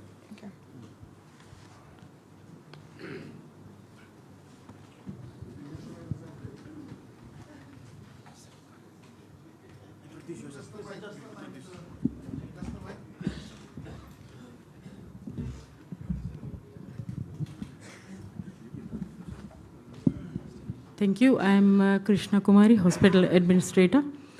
I believe the electrical upgrading is currently in progress, and we haven't been able to complete phase 1. Public works are currently working on that. So we'll wait for that before the CT scan is ready to operate. Thank you. Sorry, when will that be? When? I don't have a definite date, so it depends on our headquarters team, AMU plus Public Works. Vijay, there's a question there. Can they outsource it to a private facility, which may be available? How long has it not been available for? For the past 2 years. And how important is a CT scan? We were currently using the services from Zen's facility. However, due to... Have you made a request to get a new machine? We have the machine. The issue is the electrical upgrading. The machine is already in our city room. The issue is EFL. We had a... EFL? Yeah. Okay, EFL, can you please come and address Sorry, this? it's the power supply. We Yes, need yes, upgrading yes. in order to hook the machine. Have you made the request? Already, it's when in progress. When did you make the request? Upgrading is in progress by Public Works. When currently. did you make the request? Request for? To upgrade the power so that you can It use is the happening machine. now. It is happening. That's what I'm saying. It is happening now. It is in progress. Please. Started in, Thank you very much. June. Do you have a deadline? You can't give a deadline? According to Public Works, it's a 2-year project. 2 years from now? Yeah. So what's the backup So plan? the first phase is for city to be hooked. However, they did not get the transformer. I believe the delay is for the payment from our ministry to EFL. Assistant Minister Twinadeva wants to say something. Thank you. The divisional engineer just signaled to me that the job is about to be completed. Yes. So not 2 years? Not 2 years. So about to be completed, so when can the CT scan machine be available for use? Health? Well, we have been told all the electrical works will be completed within 2 years. And the work has commenced from June. First phase included hooking of CT scan. However, due to the upgrading of transformer, which hadn't happened, it is on hold right now. The team has gone back to Suva. The electrical team from Public Works came from St. East, and they have gone back just as of Tuesday. Direct answers here. You're saying June, 2 years from June. Yeah. They're saying it's almost done. It's not done, to my knowledge. EFL, can you clarify? Any answer there?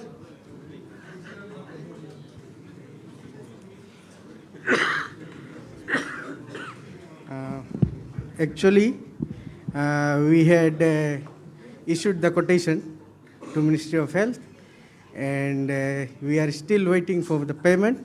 Once the payment comes in, then EFL will start its So you're waiting for the upgrading work. payment? Yes. We have revised the quotation once and issued them. And sorry, my last question. What's your timeline if you get the money tomorrow? The timeline is also always inserted in the quotation itself, whereby we give the breakdowns by when EFL will be able to finish the job. You don't have a timeline? It's inserted in the quotation. 2 years? In the quotation, we verify how many weeks or months it will take for EFL Okay, to... we'll get that clarification. All the editors are here. They'll get the clarification, a big issue. Deputy PM, you are allocating money to health. We have a big issue about CT scan machine and I think coordination about power. What will you look into this? Definitely, Vijay. This is something that needs to be sorted out immediately. And we will discuss that with the Ministry of Health and EFL. Thank you. Moving on to the next question. Thank you, Health and EFL. We hope to hear some good news soon. How many more? Right. Next question. Thank you. I'm Sujit Introduce Sharma. and give your question. Thank you. I'm Sujit Sharma. Only say I just want to know that at the moment only the emergency case are seen in the hospital, so big hospital, whereas the outpatient we have to come down to Nasia Health Center, and it is sometimes very overcrowded. So why the outpatient is closed there in Labasa Hospital, whereas it's a big building there, people can go and they can sit and relax and they can be seen by the doctor. So should we get the doctor on there? Thank you. Valid point. There's no more GOPD after COVID. It has been shifted to Nasea Health Center, which is in town. So we have provided adequate number of doctors now for Nasea to look after all the people of Labasa that will come to Nasea. So the GOPD has been shifted after COVID. That is just the infection control measures, and just to safeguard our vulnerables in the hospital. And then we are making use of our outside centers. Thank you. Thank you, sir. We'll move on to the next question, please. I think that's for health done. We had some other questions that came through. Just one in relation to what was asked last night as well about agriculture and how we can grow agricultural production. Will there be talks after the reinstatement of the Great Council of Chiefs? Will the government hold urgent talks with the GCC and the Itoke Land Trust Board to make more land available for commercial agriculture? That's a very good question, Vijay, and the government has already embarked on the policies, incentives for commercial agriculture, and we are very pleased to say that even big companies like Fiji Water, Atkin Spence are getting into commercial agriculture. But we as a government in the last 3 budgets, we have increased the budget for Ministry of Agriculture substantially. For the first time, we are now providing assistance, subsidies for fertilizer, weedicides to non-sugar crop sector. So dalo farmers, ginger farmers, rice farmers, vegetable farmers can now access fertilizer, weedicide at a subsidized rate. And we have seen the impact of those deliberate agriculture policies and incentives on the performance of the agriculture sector. And we see, particularly in Vanua Levu, the boost in the production of rice, of other crop sectors, including Vanua Levu sugarcane production is on the rise, and I'm told that this season will have a higher number of tonnage produced by Vanua Levu. So our strategy to diversify the economy further is focused on agriculture. Thank you, sir. We'll get the next question on agriculture. Is it agriculture? Thank you, sir.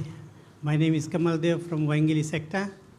Apart from sugarcane farming here in Labasa, is there any other project or government has any other project for building up any other factories in Labasa, like as pineapple or ginger farming? Thank you. I think that's a very good question. Thank you for that. If you look at Batiri, for example, food processors has already set up facilities there. Fiji Water is also acquired land in Vanua Levu to set up, commercial agriculture, including, fruit farming. So, as part of the incentive that we are providing for commercial agriculture, making land available, working with the landowners, we are seeing results very, very clearly. And so yes, as I said earlier, we are also providing this additional support for non-sugar agriculture sector as well. Rice, for example, government is subsidizing the price. It's now $1,000, and we are looking at additional price rise for rice farmers. Similarly, all the other crop sectors are eligible for subsidies. We are providing grants for farm mechanization. Tractors and other farming implements are now being supported and subsidized by the government. And as I said, all that is actually boosting the agriculture sector significantly. So for that clarification, next question, please, sir. Lithia, we have 1, 2, 3 last questions. I am Sagadevan Rohit, a small businessman from Labasa town. My question to the government is, what is government doing to wipe out corruption and bribery in the country, especially in the justice system, like the police force and the judiciary? Honestly speaking, I am a victim of corruption and bribery in these two organizations. I have almost 4 or 5 reports about stealing. And with evidence, all my cases are dumped or shelved. The latest report was 22 years of power stealing. And I've been writing emails right up to the Minister for Justice, even the Minister for Home Affairs, and nobody is taking any action. This is the power of corruption and bribery, that all my cases are dumped with all the proofs. Even I was the one who reported to the previous Minister for Justice and AG that even the magistrates are taking bribery to put the case the other way around. And this happened. I gave all the proofs. Thank you. And that's how... I think there's some serious allegations there. So this is a live stream. I get your point, what you're saying. If you can also please provide the evidence to the police who are here. Can the acting Commissioner of Police please respond to that quickly? Thank you, sir. Can I meet you after this? Then we'll discuss what you have. Thank you very much. There you go. Meeting straight after this. Thank you, Acting Compol. On to the next question. Bulasia. My name is Selina Liwa. I'm a retired bank officer. I'm just wanting to ask something on the Fiji National Provident Fund. In 2012, Fiji National Provident Fund stopped giving our 100% money for our pension. They gave us only 50% of the money. And just last year, they gave us back our full amount. But I found out later that Social Welfare Office, they are paying our balance of the Provident Fund.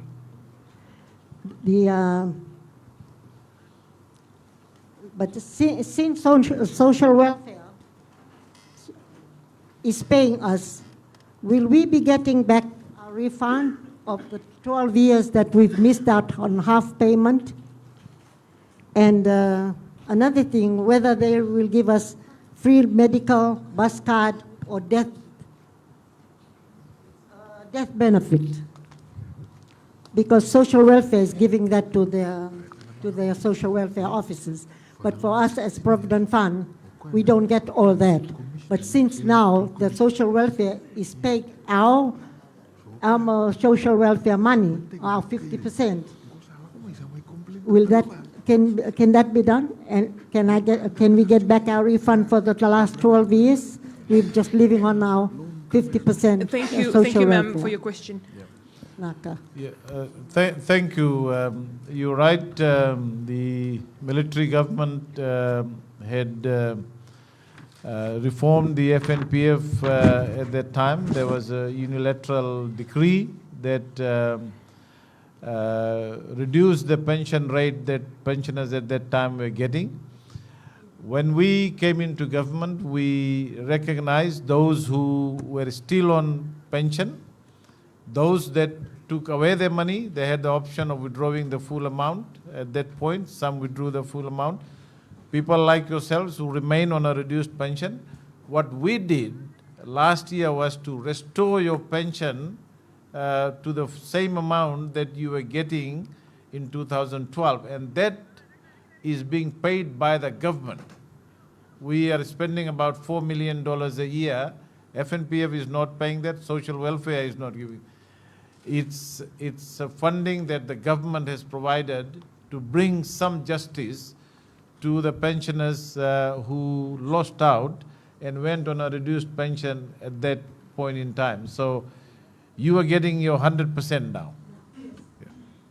We have also made some changes to the FNPF just for the information of the people present here and those watching live. We have changed the law to allow former FNPF members to join FNPF twice. So, for example, if you retire at 55, you take out your pension funds and use it for investment and other purposes, and then you get back to job again, you want to become a member of FNPF, you can do once, withdraw again, and if you want to join for the second time, you can do that now. So that flexibility has been provided in the new amendment to the FNPF Act that we approved in Parliament as part of the budget. Thank you, sir. Can we get the two questions to be asked, and then we'll give time to the Minister to answer?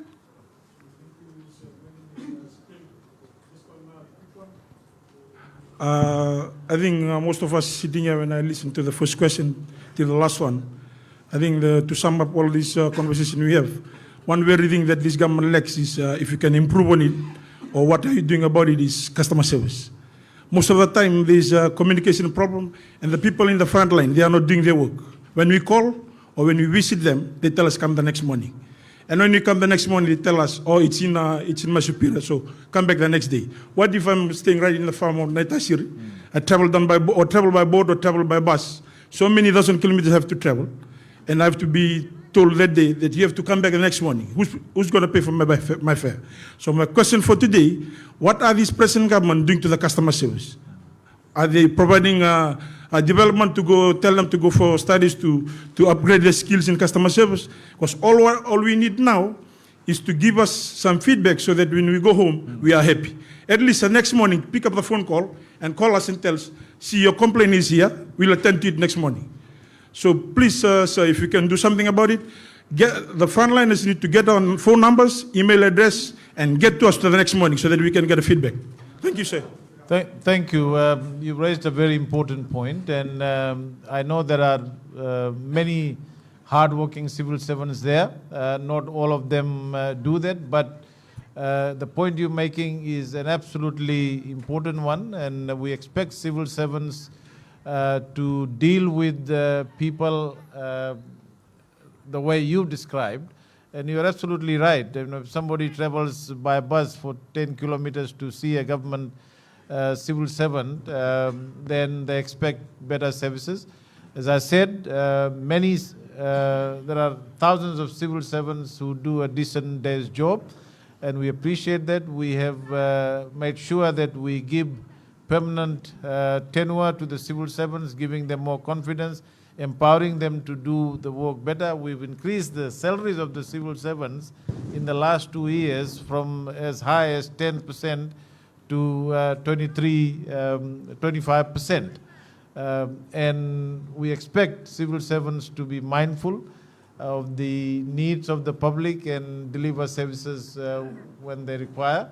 But as I said, we are very pleased with the way in which the civil servants in a large measure conduct themselves.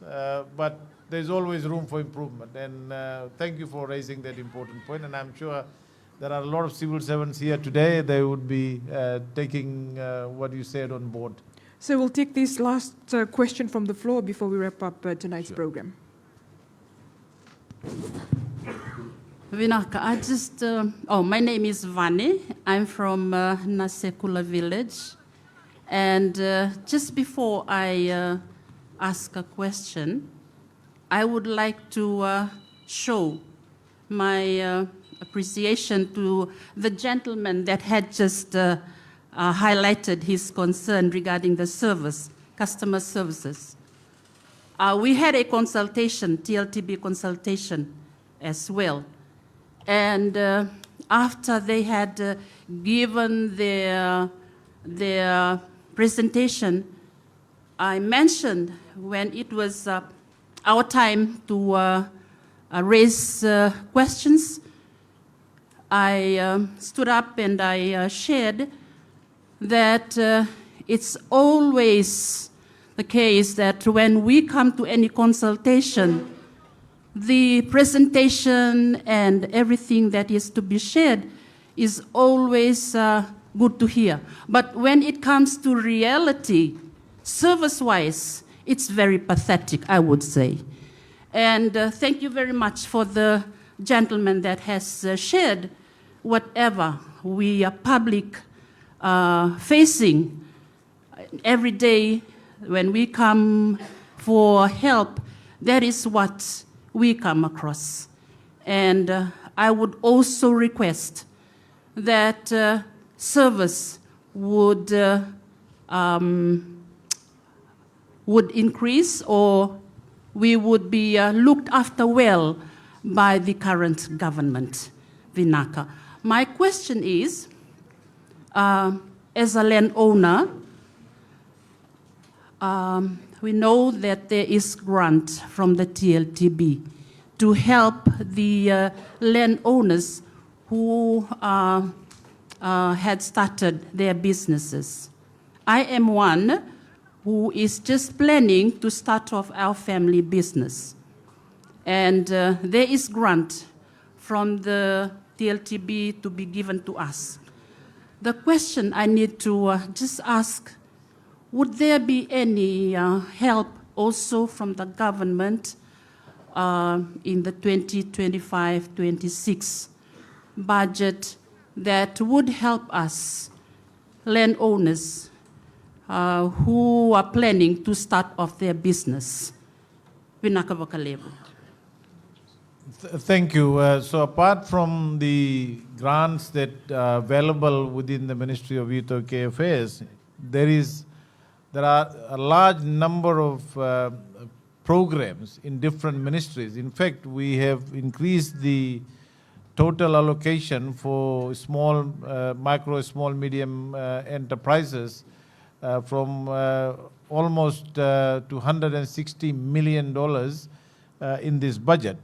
So there are programs, there are support, there are grants available within the Ministry of Trade and Industry. There are grants, support available within the Ministry of Agriculture. There is grants available within the Ministry of Rural and Maritime Development.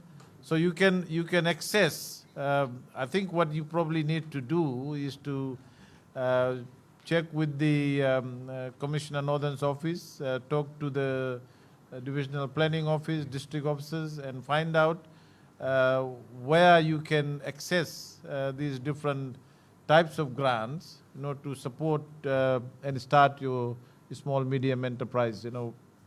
So yes, there are a number of grants that are available.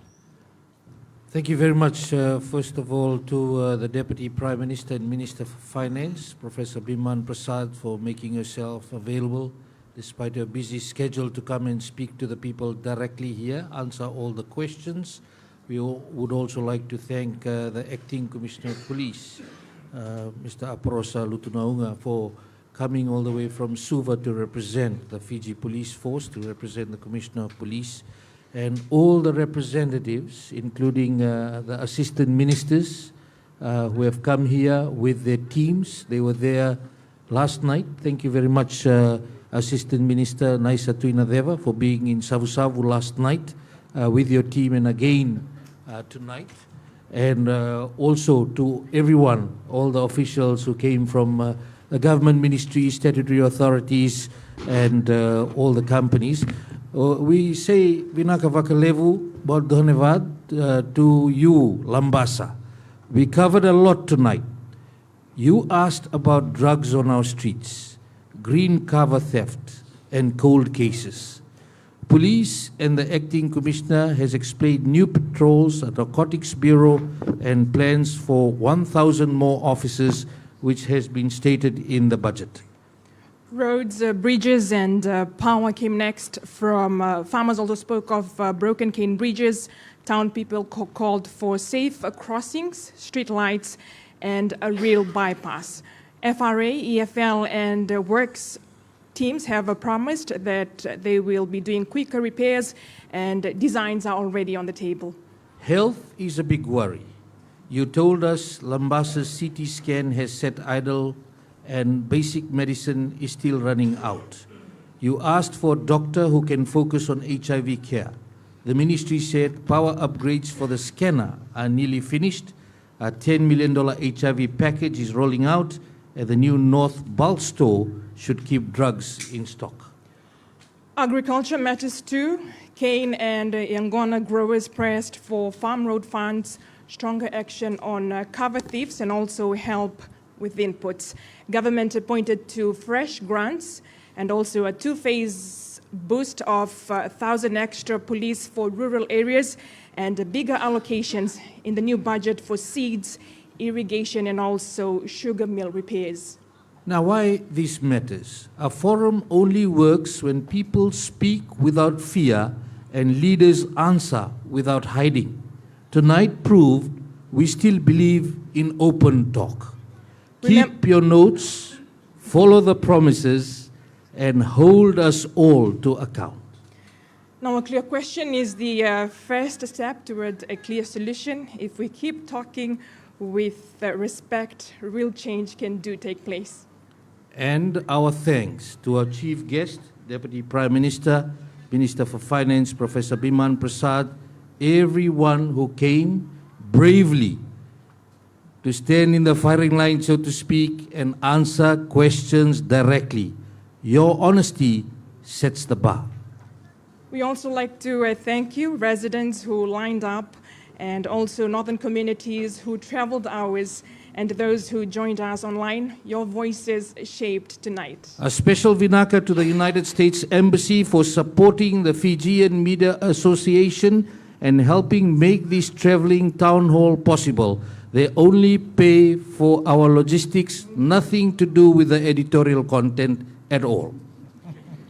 And to our partner newsrooms, camera crews and volunteers, Fiji Village, Fiji Sun, the Fiji Times, MyTV, FBC, Fiji Live, Fiji TV, thank you for standing shoulder to shoulder. And I'd like to thank everybody. The production team has traveled right from 2 o'clock in the morning. They left Suva on the vessel to bring all the equipment from Suva.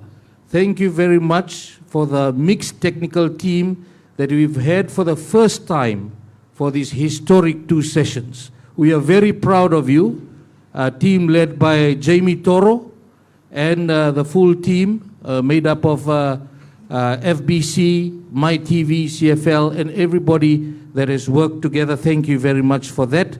A special vinaka also to everyone who's done that. Labasa, this conversation does not end here. We will track every pledge on health, on farms, on roads, and we will continue to report back. We will continue to hold our leaders accountable. Until then, stay safe, stay curious, and keep asking. Vinaka Vakalevu, and good night.